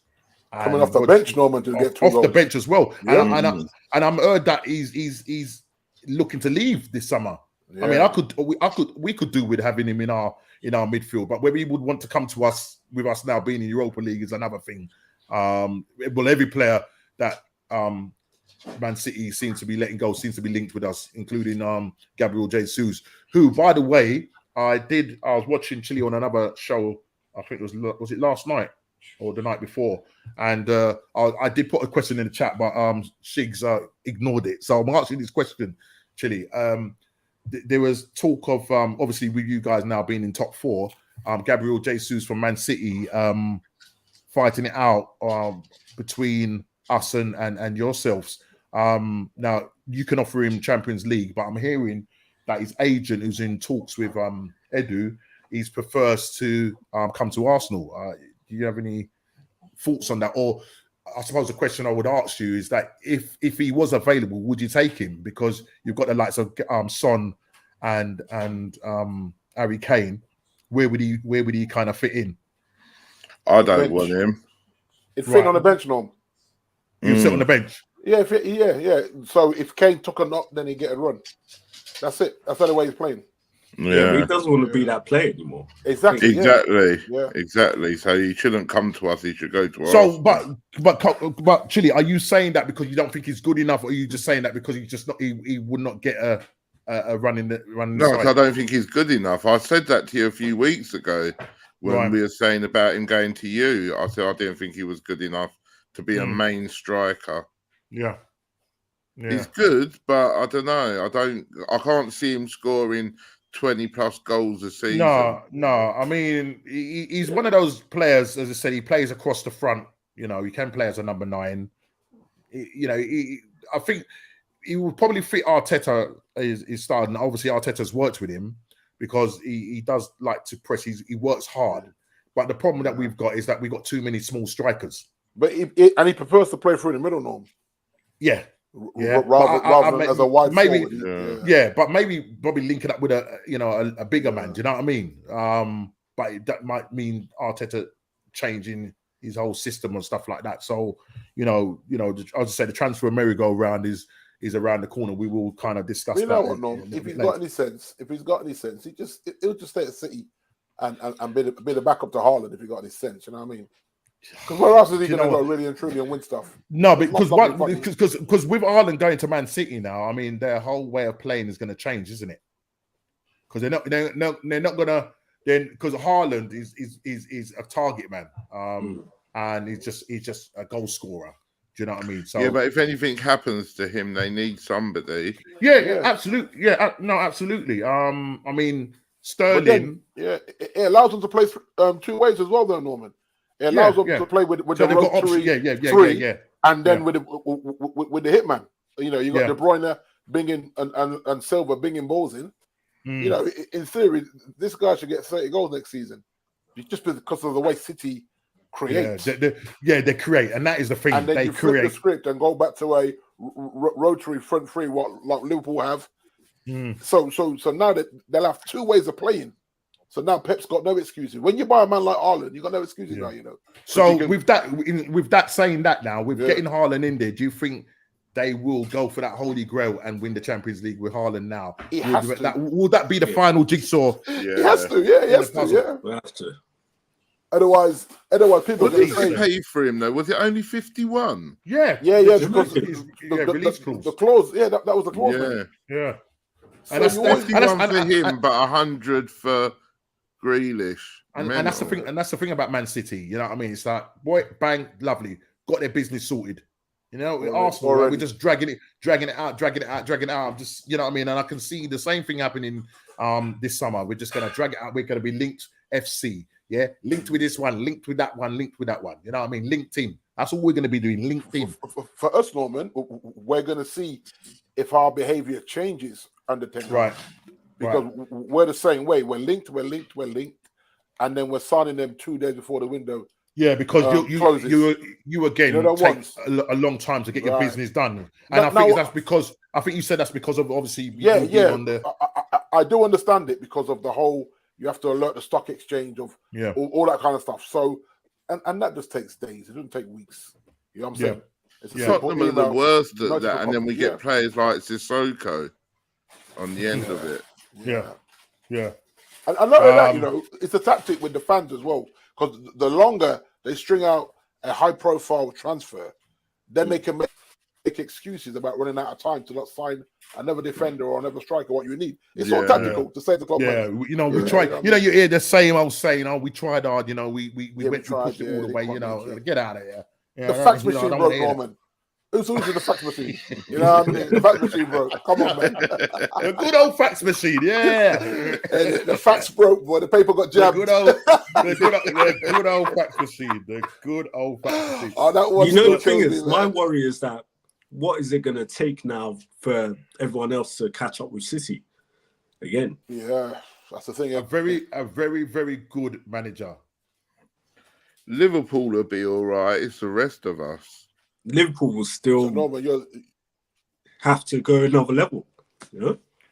Listen, and you need to hang on to Mane and Salah. Listen, for Arsenal, watch, mate. I mean, Man United will probably get there quicker than us. That's all I've got to say. As long as Arteta is at the wheel, this owners will want to see this project or this process or whatever you want to call it through. They ain't letting this guy go. Yeah, it don't matter what he does. How can you reward a guy that loses 3 games in a row? No, I'm talking about Arteta. Yeah. How can you be rewarding him with that contract? How? Yeah. They're looking for stability. They don't want to be chopping and changing. I don't want to listen. I don't want to hear that, man.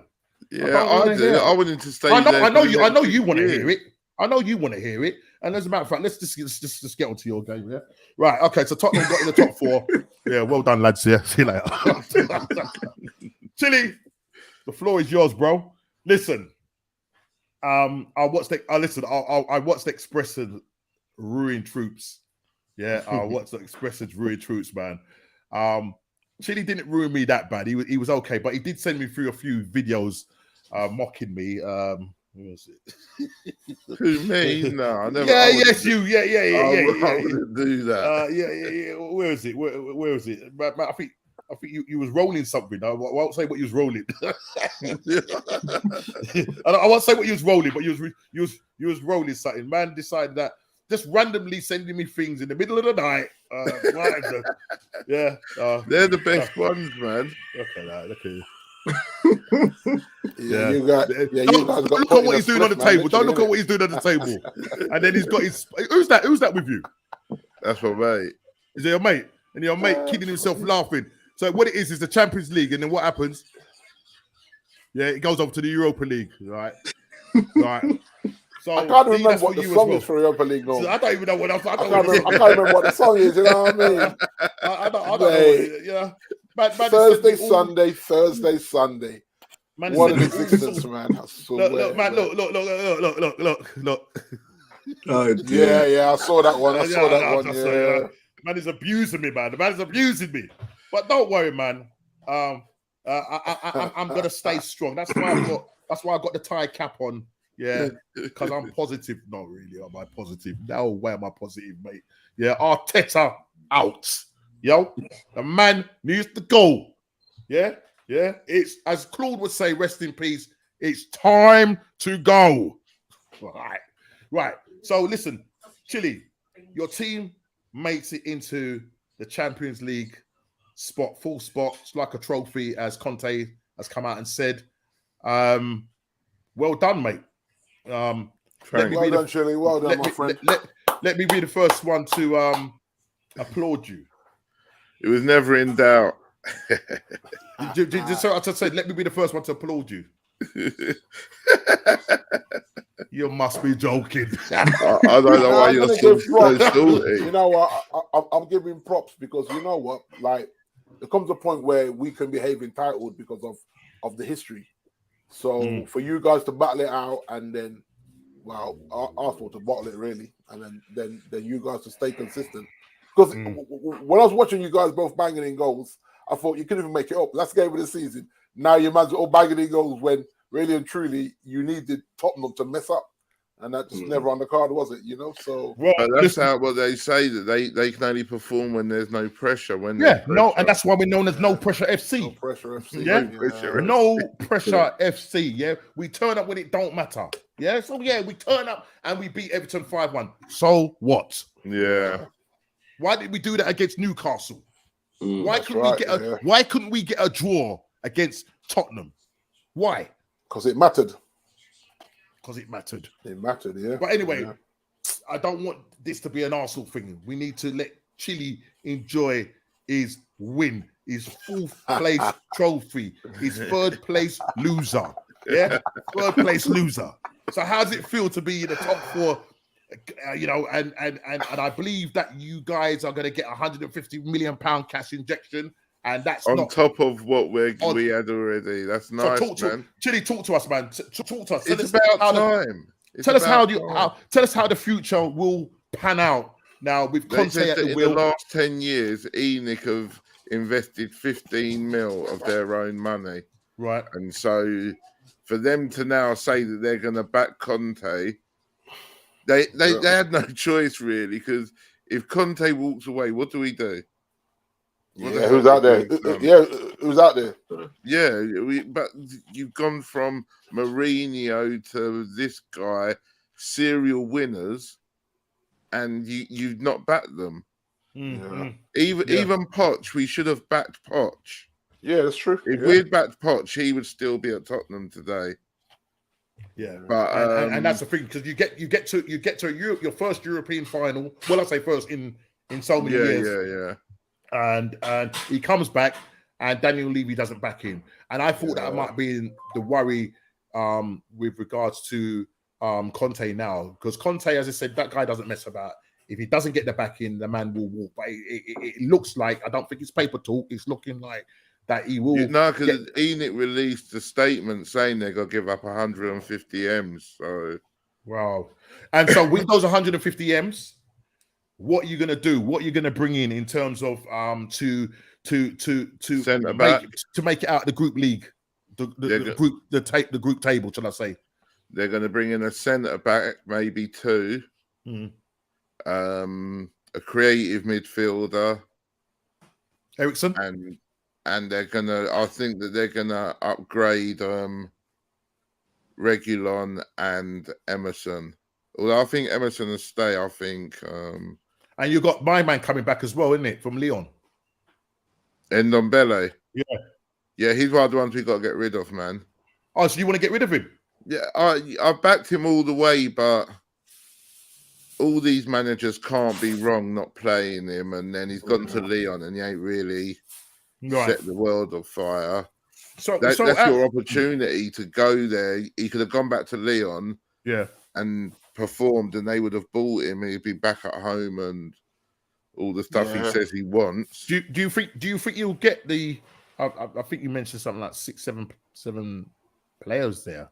Do you think you'll manage to do those 7 players this summer, or do you think it'll be probably over maybe a summer transfer window and a winter transfer window? Because bring in 6 or 7? Yeah. No, I wouldn't want us to bring in 6 or 7. So what you just named there in terms of we probably need 6 or 7, but we should bring in 3 or 4. Right. Okay. Yeah. So same 3 or 4. Same as us. Yeah. So 3 or 4 in the summer, and then see how you pan out for later on in see what we need to do in January and go again. Where you're going to be. It's always harder in January, though, guys, isn't it? Yeah, it is harder in January, but there is deals to be done. If you're desperately in need of a goalkeeper, you'll get one. Do you know what I mean? Yeah, you will. Yeah, for sure. I heard that you're linked with the goalkeeper. Is it Fraser Foster? Yeah. Is it as a backup? Yeah, as a backup keeper to Norwich. Apparently, it's almost a done deal. No, but you know what? If you think about it, right, Burnley going down. Surely someone goes after Nick Pope. Yeah, surely someone goes after him. He's a good goalie. The thing is, for us, I don't think, because we already ended up getting Ramsdale already. No, we've got Ramsdale, but Leno will go, and we've got that goalkeeper from who was playing in the MLS. He will join us next season. I think we're going to keep Hugo for the next season. then his contract's going to be up. I don't think Pope would want to sit on the bench for a season. No way. There's no way. The thing, he's a good wherever he goes. Yeah, wherever he goes, he's going to want to play in it. He's an England international as well. He's going to want to be number one. And I think he wants to go to the World Cup as well. So I'll be shocked if his agent is not trying to get him a move back to the Premier League. Yeah. Otherwise, he's not going to get seen, is he, if he's playing down there? I'm not saying not get seen, but, if you're not in the Premier League, then, how often is Southgate going to go and watch someone in the Championship? Not being funny. So if he wants to go to the World Cup, then he's going to look for a move. Because I don't think he banked on getting relegated, because they always survived in the past. So. Yeah, somehow they survive. Yeah, but you know what? He plays with his feet well, doesn't he? He's quite decent with his feet, and I mean, I'll take him, but I say, I mean, is it something that you would think? Is it something that you would possibly do, D? Yeah, because you have to remember, right? As good as our goalkeeper is, you've got good goalkeepers. Yeah, no, but at shot stopping, he's awful with his feet. Yeah, De Gea's shot stopping is good. Yeah, but he's actually it's not enough now, though. Yeah, it's not enough with how these managers want to play now. So if someone came in and offered you 60 million for De Gea and you could get Nick Pope, I'd do the deal. I would. Yeah. And I know coming to Old Trafford is different. Yeah. It's not playing for Burnley now, mate. You're at Old Trafford now. And I think in order for Ten Hag to make that a reality in terms of how he wants to play, he's going to need someone like that will understand that. I mean, listen, when Arteta came and Peter Cech, because obviously Arteta wanted to play out from the back, Peter Cech just didn't have a Scooby. You know what I mean? Yeah, you know what I mean? So he's got in Ramsdale, who's obviously a lot better at playing at the back. Leno might be probably a better shot stopper. But Ramsdale can play much better, out the back. So you are, as I say, Chile, you are in the Champions League. You're getting a cash injection of 150 million. You've got Conte now at the wheel. With that kind of manager at the helm, I'm sure you're going to attract some pretty decent players. Hopefully, we've been linked with some Italian guy. Can't think of his name. Not Lautaro Martinez. Oh, him as well. Yeah. Because I know we was battling it out in the January, and then he ended up staying at Inter Milan. So, but then if they've given him the money, there shouldn't be no mucking about now. Identify your target early, get it early. Go in there, get him. Yeah, don't muck there's about. There's so much happening this year. Over 1 million or 2 million here. You know, don't do an Arsenal. Don't do an Arsenal. Don't do an Arsenal, because that's what we do. Yeah. We like to haggle, and then by the time we're haggling, somebody just comes and say, "Well, look at what Aston Villa are doing right now. I think they've signed 2 players already." Yeah, look at what happened with Diaz. We wanted him. We're mucking about. Liverpool just come in. Thank you. Yeah. Thank you very much. But you know what? I don't know about your club, but we've already announced a Far East tour on the 12th of July, right? So them new signings need to be on the plane by then. Yeah, absolutely. Otherwise, they're getting no pre-season. Yeah, they're not getting no pre-season. You know what I'm saying? But that's the thing. They bring them in when the season's already started. And then and that's a madness, because what they then do is when they bring them when the season has started, they don't play until maybe sort of like say they start August. Probably you don't start seeing them until about September. Yeah, and September. You know what I mean? Yeah. Get them in early. Get them in bed them in properly. But I couldn't believe that today when I saw that we'd already announced a Far East tour, Bangkok, on the 12th of July. I thought these guys just money, spinning the money. Yeah, we're going somewhere as well. I can't think where we're going. Well, I think we're going to America. You're going to America. You're playing in the Florida Cup or something like that. Yeah, something like that. It's just something like that. Fans don't miss a trick, man. Well, listen, as I said, congratulations to Chile. You called it. You said you wasn't worried. You knew you was going to beat us. And if anybody was hoping that Norwich was going to do anything to you on the last, then they're absolutely deluded.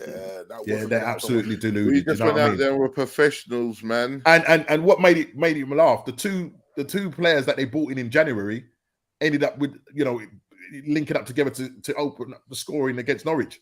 But then when you've got a goal difference of 60 plus minus 60, I didn't expect anything different. And Son getting his sharing the golden boot with Salah, you know, scored. I think he scored 2 goals in that game, didn't he? Yeah, he scored 2. Yeah, yeah. I actually captained him in my fantasy league. Oh, there you go. So captained him. Yeah, captained him. You've done quite well. Last game of the season. And then we come on to No Pressure FC. Yeah. Right, and as Craig was putting it, if Arsenal give Nketiah the number 14 shirt, will be utter disgrace. Wow. Listen, man, I'm hearing this all sort of madness. El Nene has signed a new deal, a 1-year deal. Yeah. Well, I'm just going to scroll down because I did see something just put in the chat later on. El Nene has ended up signing a 1-year deal with an option to extend. Yeah. Listen, at best, he's a squad player, but I mean. My problem is that we needed 2 midfielders in, and now with El Nene signing, I can't see Granit Xhaka going anywhere. You got Lokonga, who's still learning his trade. He may well need to go on loan, but I don't know what Arsenal are going to do in the transfer window. And what I don't want us to get in seasoned players that can come in, hit the ground, especially hopefully from the Premier League. We're linked with your Talisman. I think there's some quote of 25 million, but I think the way it will look is similar to the Maddison deal. 1 minute we was going to get Maddison for 50 million, and then also because we're showing interest, it went up to something like 70, nearly 80 million. Yeah, it's going to go up. So, it will. Yeah, so now we're in the Talisman no way deal. Tillman for 25. There's no way. It will probably be more near the first. You want to get him for? It's what they want to sell him. Exactly. Yeah. So we've started off with apparently with an open bid of 25 million. As I said, with the Nketiah situation, we've offered him a deal, and he's looking like he's going to stay. And now, as Craig said, if he gets the number 14 shirt, the iconic shirt, yeah, bro, this club is gone from mediocrity to. I don't even know what to call this club. I hope he gets it. And listen, I wouldn't be surprised. I would not be surprised because obviously, as part of him signing the deal, he may ask for the number 14 shirt or the number 9 shirt. Because remember, Lacazette is going to be going, so the number 9 shirt is going to be available. Do you know what I mean? Yeah. Chris said earlier on, Arsenal only played domestic football and look where they finished, 5th. Yeah. Root calls here. Craig is obviously agreeing with. I'm concerned it will be a disgrace. Iron Arteta in the first place, and it's going to get a lot worse before it gets better. That is definitely what's going to happen. That's definitely what's going to happen. Now, you know, no, but I got to run, man. But you got to run. Yeah. You know Arteta's. Just before you go, Chili. You know Arteta's favorite song or favorite group? No. Soul to Soul. Why? Back to 5, back to reality. That's what. Yeah, you can't go from. Yeah? Back to 5th, back to reality. That's an improvement. You were coming in 8th place or something like that. And I say, I know you got to go. And just quickly, let me ask this question: does Arteta taking us from 5th to 8th twice and finishing the season 5th progress? It is, but it isn't. Look what my hand is doing. Back to the same point. Yeah. How's that improvement? We're just going around in circles, mate. No, but you finished 5th and now you finished 8th. I mean, sorry, the other way around. How was that? No, Arteta's took us under Unai Emery. We finished 5th, got beaten in the Europa League by Chelsea. Yeah. Unai Emery loses his job. Arteta takes over in December. We finish in 8th. Yeah. The following season, we finished 8th again, and now we finished in 5th. How is that? How is that progress? Yeah, that's and David Alstein coming at Eddie Nketiah, possible 5-year contract. This club is clapped, mate. It's absolutely clapped. Yeah. What's Latoya saying? Because I'm just catching up with the chat now.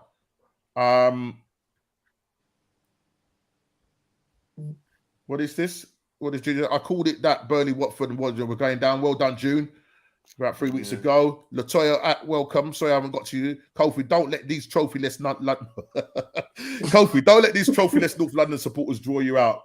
I ain't drawing him out. Right. Thanks for the support. I wouldn't even listen to what Latoya's got to say anyway. Her voice grates on me, and her typing does too.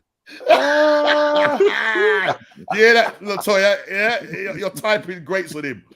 Right, listen, I'm gone. I'll catch up with you guys next week. I'll talk to you next week. Take care, bro. Yeah, just quickly. Root cause. We Arsenal have finished beneath Spurs deservedly for the last 6 seasons. We are not an elite club anymore. As long as KSC and Arteta are there, our slide will continue. Absolutely true. Leon Brown, welcome. I'm voting that Chile becomes the new host of the show. The way Spurs, very funny, very funny. Why did I read that comment? Yeah, thanks, Leon. Arsenal fans can't be hosting shows no more. Laugh out loud. Listen, listen. Leon, listen. Where are Leon? Yeah. Listen, don't worry about. Listen. Listen. I was gonna invite you on now, but can't you come out with that rubbish, yeah, bro? You're a joke right now. The club has already given ESM the number 10 and Saka the 7. 2 unproven kids in the comparison to the legends before. And this is exactly your right root cause. And that's what's going to happen. They're going to go and give it to Eddie Nketiah, the number 14 shirt. And if that happens, man, excuse me, how the club has fallen. We have fallen. The fallen giants. We are the fallen giants. So do you feel that Saka hasn't earned that 7 shirt? I'm not saying that Saka hasn't earned the 7 shirt because he's probably... alongside Smith Rowe, these guys, they've carried the team. And to be honest, well done. I mean, when he got the 7 shot, I was thinking, whoa, you know what I mean? But all of them are doing more than what they really should be doing. Exactly. Listen, Arteta obviously came out and said that, we what was the word he used? He didn't, the expectation in terms of us finishing fifth. Yeah, we overachieved. Yeah, so where was we meant to finish? 8th or what? Yeah. So 5th is not. Listen, this is why I look at it, D. Yeah, and back in the day in the 90s, yeah, we challenged. Yeah, we should be challenging, not trying. I'm trying to get above Chile or Tottenham. Yeah, to finish 4th place. Wenger came out and said 4th place is a trophy. Yeah, and everybody is latched onto that. Yeah, and yes, it's about the money thing, but I'm more than about winning. Those days when I used to walk in to a yard, yeah, and we're playing Man United 2002, yeah, and Walter just does the business, yeah, and we win at your ground. 1989, Kofi, yeah. Let's talk about 1989. Don't remind me of that day. Come on. Let's talk about 2004 at White Hart Lane. This is the Arsenal that I want to see come back. With it's mediocrity. I don't want to see mediocrity. I don't want to be fighting for top 4. Bro, we're living in times of transition. Sorry? We're living in times of transition. Yeah, but this is the thing, though. This is the thing, right? And you see, what Root Cause said about the shirts. He's on 100K. Sorry, guys. This is what I felt that us at Man United were giving prestige shirts to kids that haven't won anything. They're not even earned like Rashford when he got the number 10. I said, hold on, you're just gonna give him the number 10 shirt like that? Yeah. And then Mason, like an idiot, goes and takes the poison chalice number 11. In what world would you want to wear number 11 after what Ryan Giggs did? Yeah. But he took it, and look what happened. So you have to look at it and say the club are messed up, and then the people that are advising these young players, you're saying, kid, you know what? Let's not go after that shirt. Guys, look at this. Yeah, Craig is just putting in the chat 100K a week for Nketiah. Now, that's Mane's money. It's probably cheap though, bro. No, guys, no. Listen, Nketiah didn't want to be at the club. And that's what they're offering him. He didn't listen, brother. Right. The man this summer would have got on a free. Right. Yeah. And he stayed. Yeah. He stayed. And the only reason why he ended up staying because we didn't have any strikers because Arteta decided he was going to get rid of Aubameyang. Yeah. Right. Lacazette was in the barn door. Yeah. So he just thought. You see, my man is Vibes FC. My man is Wing FC. Yeah. He might as well go and work in a chicken shop. because all he does is wing it. Yeah, he wings it. Yeah, so good, all of a sudden, Nketiah scores a few goals, and all the fans go, "Brilliant, brilliant! Give him a new contract, £100,000 a week." So the fact that he's on 100K a week, I don't know how long the contract is, if it's true, and bro, if it's true, and he's got the 14 shirt, we are clapped club. Yeah, because that means now you got Eddie Nketiah. Yeah, you got my man who's out on loan at Middlesbrough to Balogun to come back. You need a striker that knows the Premier League. Yeah, Eddie Nketiah at best is a Championship player. Yeah, but you see, that's what I'm trying to say.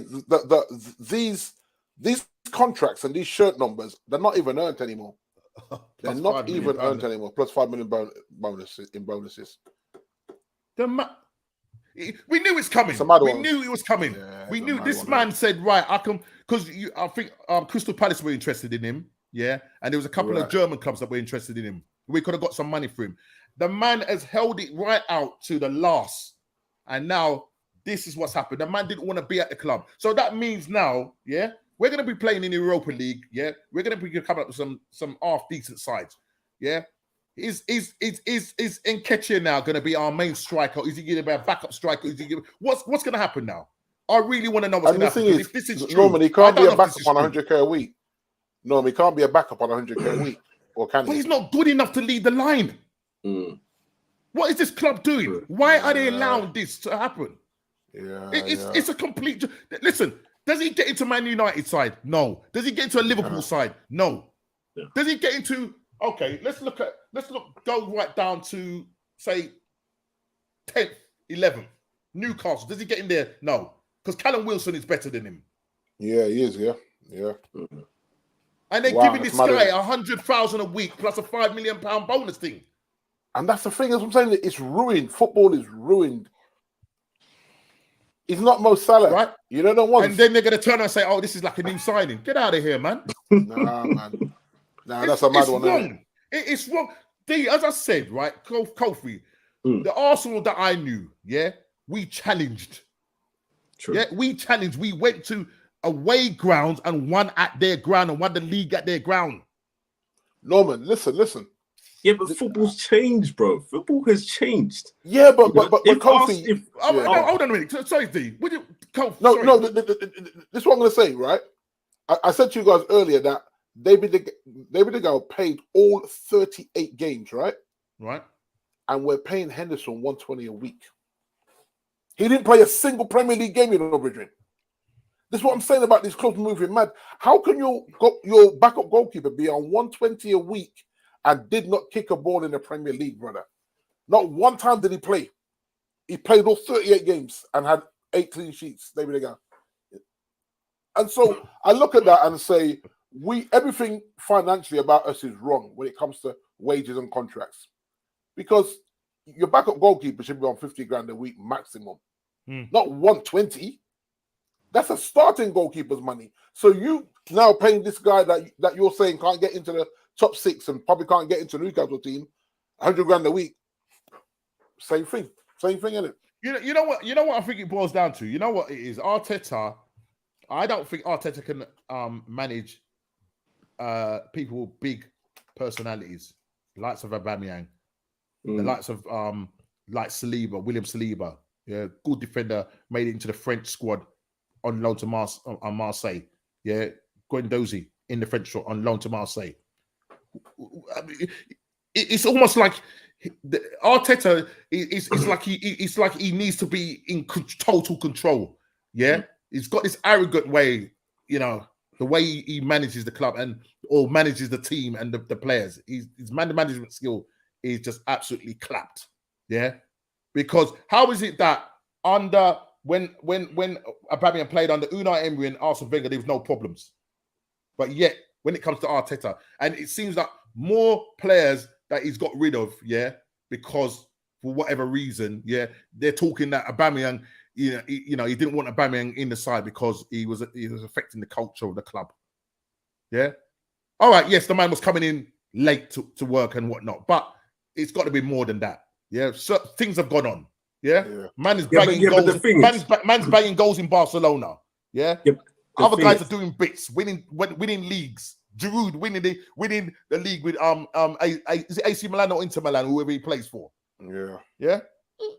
Come on, man. The thing is, Arteta knows that his level's not even anywhere near anything to consider himself a real manager. You know, he's still on training level, to be honest. Yeah, but what? Yeah, but then listen, it's down to the owners. Yeah, the fact that they've picked this guy. Unai Emery, yeah, they didn't give Unai Emery a chance, right? But they bring in Arteta, yeah. The man finishes 8th twice. If you got a top club like Arsenal, you're finishing 8th twice. You're out on your feet, mate. But yet they reward this guy. You get slapped against mid-table sides, yeah, and they say, "Well done, Arteta. Here's your contract." They do things like, and the worst thing about it is that this fan base, our fan base, accepts it. They are accepting mediocrity. We are mediocrity, mediocre FC, no pressure FC, wing it vibes, banter FC. We're wearing all the crowns with the jewels in them. Yeah, we have fell so far. And this is what they got to offer up to us. We pay the highest ticket prices. Not to say that I go, but when I've been to the games, yeah, highest season ticket prices. And they're giving us Nketiah.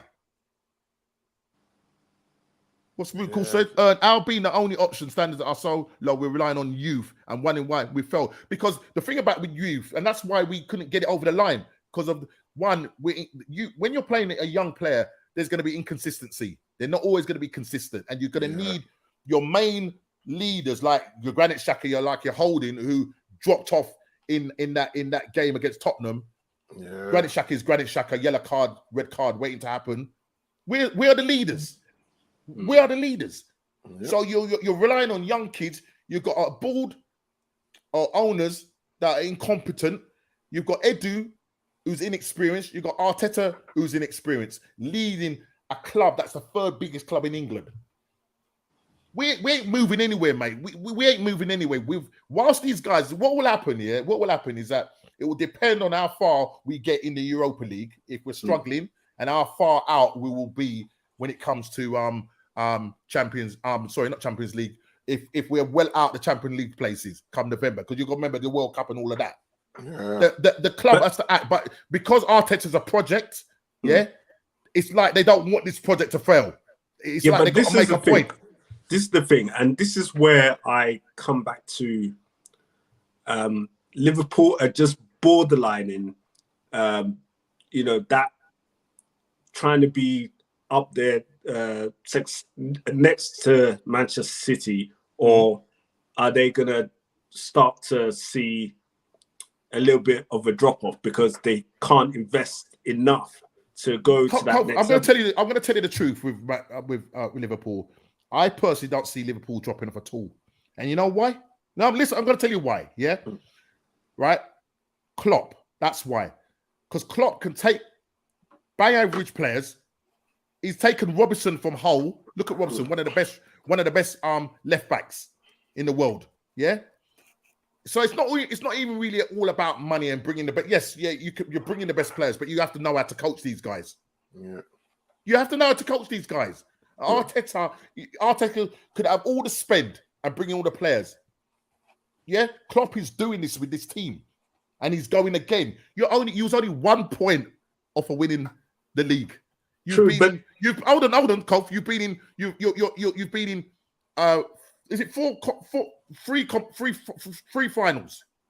Yeah, you're in 3 finals. 2 you won already, and you got the Champions League. That's what I call winning mentality. That's what I call challenging. That's where I want to be. I'm sure that's going to be the same for D and Man United. Yep. Yeah, we can't be, doing this mediocre thing no more. Yeah, because as I said, we've had these conversations back in the day on WhatsApp. We're going at each other. Yes, because we know that there are standards. Yeah, and the standards that we are trying to achieve right now. Yeah, and compared to what the club is, they're lowering the standards. I want to see high standards for this club. But the problem is that the fans are accepting this rubbish. Can I come in on that? Klopp has had to deal with the frustrations of not having ample money to bring the club to where he actually wants the club to be. Because if you really look at it, he's had to wheel and deal with selling players to bring in players. So top players, I know. Top players that he would have loved to have had, and to take Liverpool beyond to where they are right now. And he can't do that because the manager. Let me tell you this now, right? I'm sure D will say the thing.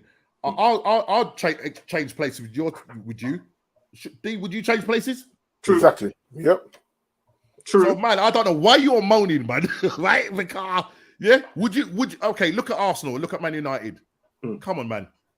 Yeah, but like we said earlier, listen, guys. What we said earlier. Under Arteta, he spent nearly $250 million, and we can only finish in 5th place.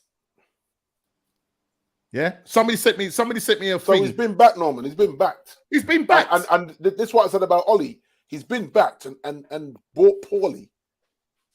You know what I mean? So it's like, hold on, bro. Don't mind about the money because you spent 85 million on Harry Maguire because he had a half-decent World Cup. And so Leicester just saw us coming and said, that's what you want to pay for him. Take him. And then we'll pay for our training ground. Right. And so like what you said about Klopp developing players, I'd rather get, I'm not going to say bang every player, but I'd rather get players that have a hunger and some kind of talent, some kind of a bit of tech, right? And then they're coached. And coached into a system of playing and that's what I want to see now. I don't want us bringing in £100 million striker and then he don't work out and then we're stuck with a £100 million striker that no one else wants now because he's come to United and failed. I'd rather be spending 30 and 40 million on players and suddenly we look like a team now. Yeah. Some cohesion, no egos. Oh, okay, you're going to still have the Ronaldo ego for one more season. But then there should be no egos then. And that's what I'm hoping that can happen over the next 4 to 5 transfer windows. And then in 4 to 5 years, now we're pushing City and Liverpool. Yeah. Because if we're not, then we are going to go 30 years without a title. Trust me on that. Absolutely. If this project doesn't work under Ten Hag, then we are really in the mud. Yep. But we as United fans have to humble ourselves and say, you know what? We're going to have to take some on the chin here while we revamp, rebuild, restructure, recoach, try and change the mindset of some of these arrogant players that think they've made it. They ain't won a thing, but they think they've made it because they're on over 200 grand a week. So they think they made it. They can turn it when they want. They can get the manager fired. All this has to go at Old Trafford. This player power thing has to go. Like, that's the man on the most money. He's in charge. You know, don't like what he says. Pack your stuff, buy your contract out, and sling your hook. You're on your way. And that's what I want to see. That I'm telling you now, nobody challenges Klopp or Pep at them clubs. Nobody. No. And when Wenger was there, when Fergie was there, no one challenged them, apart from the board. Kof, mate, all I've got to say, you're privileged, man. I don't know why you're moaning, bro. I don't know why you're moaning because I love to be in your position. That's but we were in that position, no. We were privileged in that position. I know that, but I want to get back. Yeah, I know. Yeah, exactly. I don't want to be, just trying to just get top 4. I need to be challenging. Competing. Exactly. Yeah? I need to be competing with you guys. Yeah. No, I get. And when we got the likes of Arteta giving contracts to El Nene and giving contracts to Nketiah, we ain't going nowhere. We ain't going nowhere. That's the truth, Groby, because I want to roll up at Anfield and beat you, man, 3-1. Yeah. You know what I'm saying? When was the last time? Until that happens, then I got to just silence myself because it ain't happening. Somebody put in the chat. When was the last 5-0, 4-0. When was the last time we beat Liverpool? At Anfield. At Anfield. Right. Exactly. Every time we go there, we get slapped. Yeah? Yeah. And Kofi, you just sit there and I say, Kofi, you go, yeah, man, no worries. Everything cool. Everything Listen, good. I feel you guys. I feel your pain. You know, I'm just kind of like seeing how do we get past City to the next level, because City are always going to be able to pull out another 100 million for spend their way out of it. So I think your frustration, Kofi, is more to do with your owners, because as you said, you're having to sell players, like the likes of Coutinho and stuff like that to thing. But I think the difference is with Klopp is that okay, whatever player he does get, he can coach them into being world-class players. That's true because he is. He's done it with Mane. He done it with Mane, and to a certain degree, he done it with Salah as well. As Ruud says, he's an elite manager, and he has the understanding of developing players to make them elite as they are. So And the truth is as well is that a club like Liverpool, with their recent success, they should have no problem with just giving Mo his money. But you know, the whole wage structure is always going to come into play. Yeah. Where City just give Mo his money, United give Mo his money. Yeah. Fact. Yeah. So probably the only two clubs. The only difference with Man United at currently as it is, they just are just giving money to the wrong people. They're just giving So, it's like there's 200 million for you. Yeah, 200 grand a week for you. What you're doing in terms of how you're managing is mismanaged. Your club is mismanaged in terms of the money that you guys are paid at is absolutely ridiculous. You told us last week what the wages are and stuff like that. And I'm like, well, you know, imagine just getting rid of 7 players and saving yourself 50 mil a week in wages. 50 mil. Yeah, that's ridiculous, bro. Yeah. Listen, all I can say with Arsenal, we done the save. We if we had got players in the January, or even if we'd loaned players to just get us over the line. Do you know what I mean? To get that Champions League money and then to push on. But the thing is, it didn't happen. It just didn't happen. So listen, the season is now finished. We're now obviously people are gonna go on holiday and blah blah blah. But Arsenal need to act very quick in the transfer window. They need to see their targets. Don't quibble or quabble or whatever you want to call it. Yeah. Oh yeah, here's the money. Bang. Because they came out and said, you know, we're going to do our business in the summer. The reason was January, they cut the wage bill. They did what they needed to do. That was their priority. Now that they've cut the wage bill, they have no excuse. So I want to see something going in the summer. And I want to see experienced players, especially from the Premier League, coming in. And I want to see good players coming in. Not just, listen, Man United can attract players whether they're in Champions League or not because they're our big club. And Arsenal should be doing the same as well. Yeah? Arsenal should be doing the same as well. Roma 1-0 up in the Conference League final. So listen, Mourinho could win all the European trophies and that's it. Collection done. Yeah, and then he can go out and do his advert and click those bushes and said, I'm the special one. You know what I mean? Quickly, this is the last thing, and this is basically how do you rate your team season out of 10? So let me start with D. How do you rate your team's season out? 1. I don't know if you're saying wait there. 1. 1. That's it. 1. Okay. Yeah, just 1. Just literally just turn up. That's it. I'm not. That's it. That's 1. No point in pretending. I'm not gonna even ask you to expand on that. Arsenal, because we are mediocre FC, because we're average FC, we don't know if we're coming or we're going. We're just on the fence. You know what I mean? There's a saying like, when you drink lukewarm water, your spirit out your mouth. Yeah, it's either hot, you're either hot or you're cold. Yeah, we neither. Yeah, we're just lukewarm, right? So that's hence why I'm giving our club a 5 out of 10 because we're just bang average, just there. We're just there in 5th place with 5 out of 10. That's our season. Yeah, and we better do business and we better go again next season. I want to see us challenging. I want to see us challenging to get in the top 4 because realistically, I know we've got a few teams that we've got to get past, but at least we can try and get in the top 4, get the money in, get a new manager, get a new technical director, and hopefully get new owners, which I can't see happening. Kofi, what's your how are you gonna Craig has said 5 out of 10. I'm gonna say 8-ish. The reason the reason why I'm not saying 9 is because if we don't win that Champions League, then for me it'll be disappointment. So I'll say 8-ish for now. 8. 8-ish, So if you win the Champions League, it's gonna be a 9 out of 10. Yeah. Okay, That's fair enough. That's fair enough. I thought he was going to give it a 4 out of 10. 4? Nah, come on. You can't give it a 4 out of 10 when you've been. Yeah, well, you would have done the quad.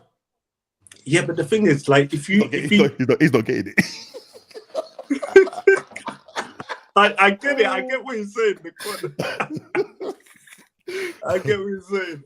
But what I'm saying is that we had 51 points out of 54 this season, and we still can't win the league.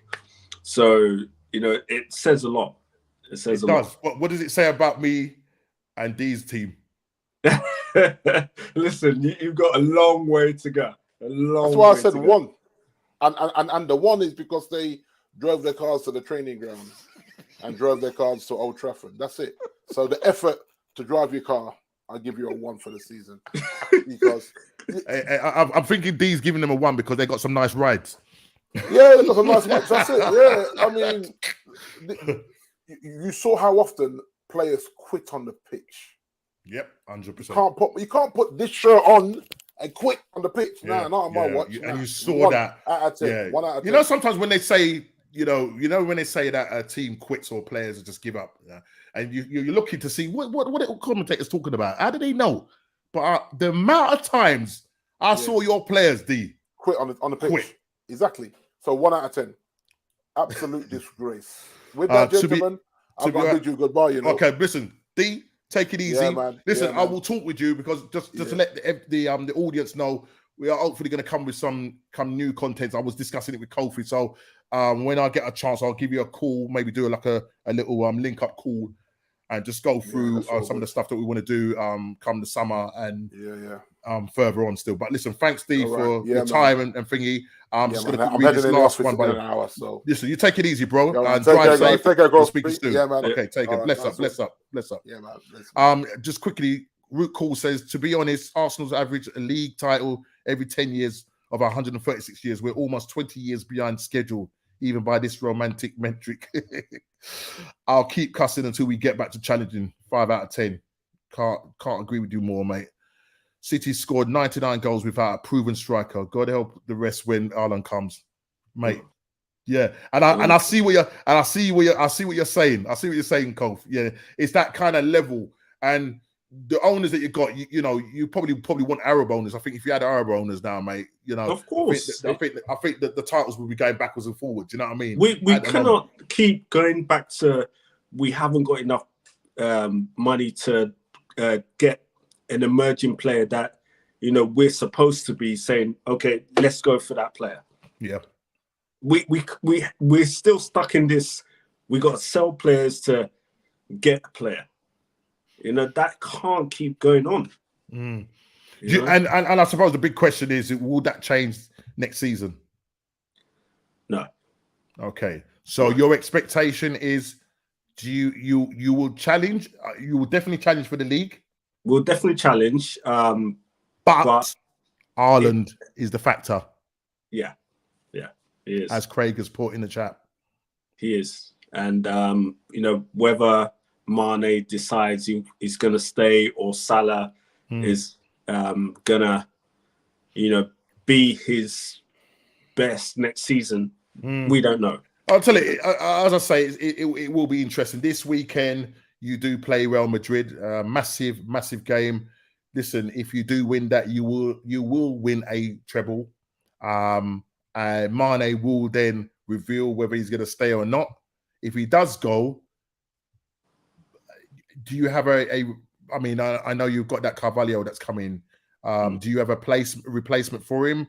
Well, the replacement for Mane is Diaz, right? To be honest, but okay, you've got to still have a second Mane. You still got to have that second player that can City can do that on tap. They can bring on like Foden's on the bench some games. Yeah, I know. Yeah, it's crazy. Mahrez. Yeah, it's crazy. It's absolutely crazy. That's why I say get into that next phase of we're taking Liverpool to where they're supposed to be, because City are going to run through that year by year, and it's going to be the same old for them. Okay. Now we need to now start saying to ourselves, how far do we want to go now? Because Klopp has committed, and he didn't have to commit. No, that's right. And true. he was persuaded by his wife to go on and give a further 2 years extension. So you know, he has love for the club. He has, and I think for Klopp to kind of start. I'm not listen. He's, as far as I'm concerned, he's an elite manager. But I think to get to those kind of echelons of the Fergusons, I wouldn't maybe. And listen, Arsene Wenger. Listen, he's done so much for Arsenal when we was good. Yeah. Do you kind of put him in that bracket? Because if you think about, we won 3 Premier Leagues. Yes, you won 6 Champions League and stuff like that, but we have won 3 Premier Leagues. Gone unbeaten, for season and stuff like that. So if we want to kind of measure success, Klopp is there. But I think, if you'd done the quad, then I would say, yeah, you know what I mean? That man is right up there. But what could potentially happen is that you could lose the Champions League and only end up with 2 domestic cups, which is the Carabao Cup and the FA Cup. And for me, based on how you guys played this season and the level of players that you've got in your squad, and obviously Klopp being that elite manager, I would say it would be a disappointing season for you guys. Definitely. I mean, it will be a disappointment knowing that we haven't been able to get over the line. And the fact that we had opportunities in some games in the season to win the game and we didn't take that opportunity, and that has been detrimental to us not winning the league, because a City team are ruthless and take those opportunities and get the game done, and we need to be able to see games out. I think it did boil down to the City game, didn't it? It did boil down to you winning that one of those games, and if you win that, then pretty much I'd say you would have probably gone on and won the title. Like we have to, because as I said, you've only lost 2 games, which is we have to be able to even get a win in the teams in the top 4. We need to be able to overcome that, and put some of these lesser teams to bed earlier. Okay, Craig is saying score prediction: Liverpool v Real Madrid. What's your score prediction? And guys, put it in the chat as well what you think the score predictions will be. I can see Craig is saying that it could go to a penalty shootout. I believe Liverpool have to score early in that game, and 2-1. You're going to 2-1, yeah? Yeah. I hope Liverpool win the UCL, though I've really enjoyed seeing a self-sustaining club challenge, and their football is a light to watch. I hate City, I just do. That's what Root calls. Klopp ain't there yet. Agree with you there, Chris. He ain't there yet. I'm going with a 2-1 Real Madrid. Of course you would. you got your missus gonna give you So I'll go with a 2-1 Real Madrid. But you know what? I wouldn't put it beyond the realms that it goes to a penalty shootout. And if it did go to a penalty shootout, I think Real Madrid will do it. Salah will bottle it like he did in the African Cup of Nations. Salah's got a lot to say. He has a lot to say, because he's the one calling out Madrid, and he needs to live up to. Well, listen, Liverpool, Salah owes them one. From that season when he dislocated his shoulder, Ramos being the culprit. So we'll see what happens in there. But listen, it's going to be a great final. Looking forward to it this Saturday. And listen, may the best team win, Real Madrid. Okay. See, we'll have words. But listen, guys, thank you again. We've been at it for 2 hours and 14 minutes. I really appreciate those that have been in the chat, that have contributed to the chat. Brilliant. Absolutely fantastic. I think 2-1 Real Madrid, and that's not hateful. That's what Chris is saying, who's a Man United fan, and I'm sure he doesn't like Liverpool. Yeah. Fair enough. Root cause for me, there's a big difference being disappointed and being embarrassed. Liverpool can hold their heads up, carry the flag for self-maintenance. Arsenal, though, embarrassing. Listen, bro. Listen, we are embarrassing, man. We are embarrassing. Absolutely embarrassing. And when you see the likes of us signing man like El Nene up and signing Nketiah up, bro, standard, man. Read all about it in the standard, the lower standard. My man is going 3-1 Liverpool. Come on, Root Cause. Root Cause is going for that. I'm sure Root Cause is an Arsenal man. I know he's an Arsenal man. He has to be, but he's going for. I think he's an Arsenal man, but he's going 3-1 to Liverpool because he says he loves watching Liverpool, and I think he's talking from a perspective of an Arsenal fan. But yeah, guys, it's been a pleasure. Thank you again for sticking with us. We go again next week. As I said, we're gonna kind of come with some. What I'm hoping to do is do some pre-recorded transfer dailies or transfer rumors.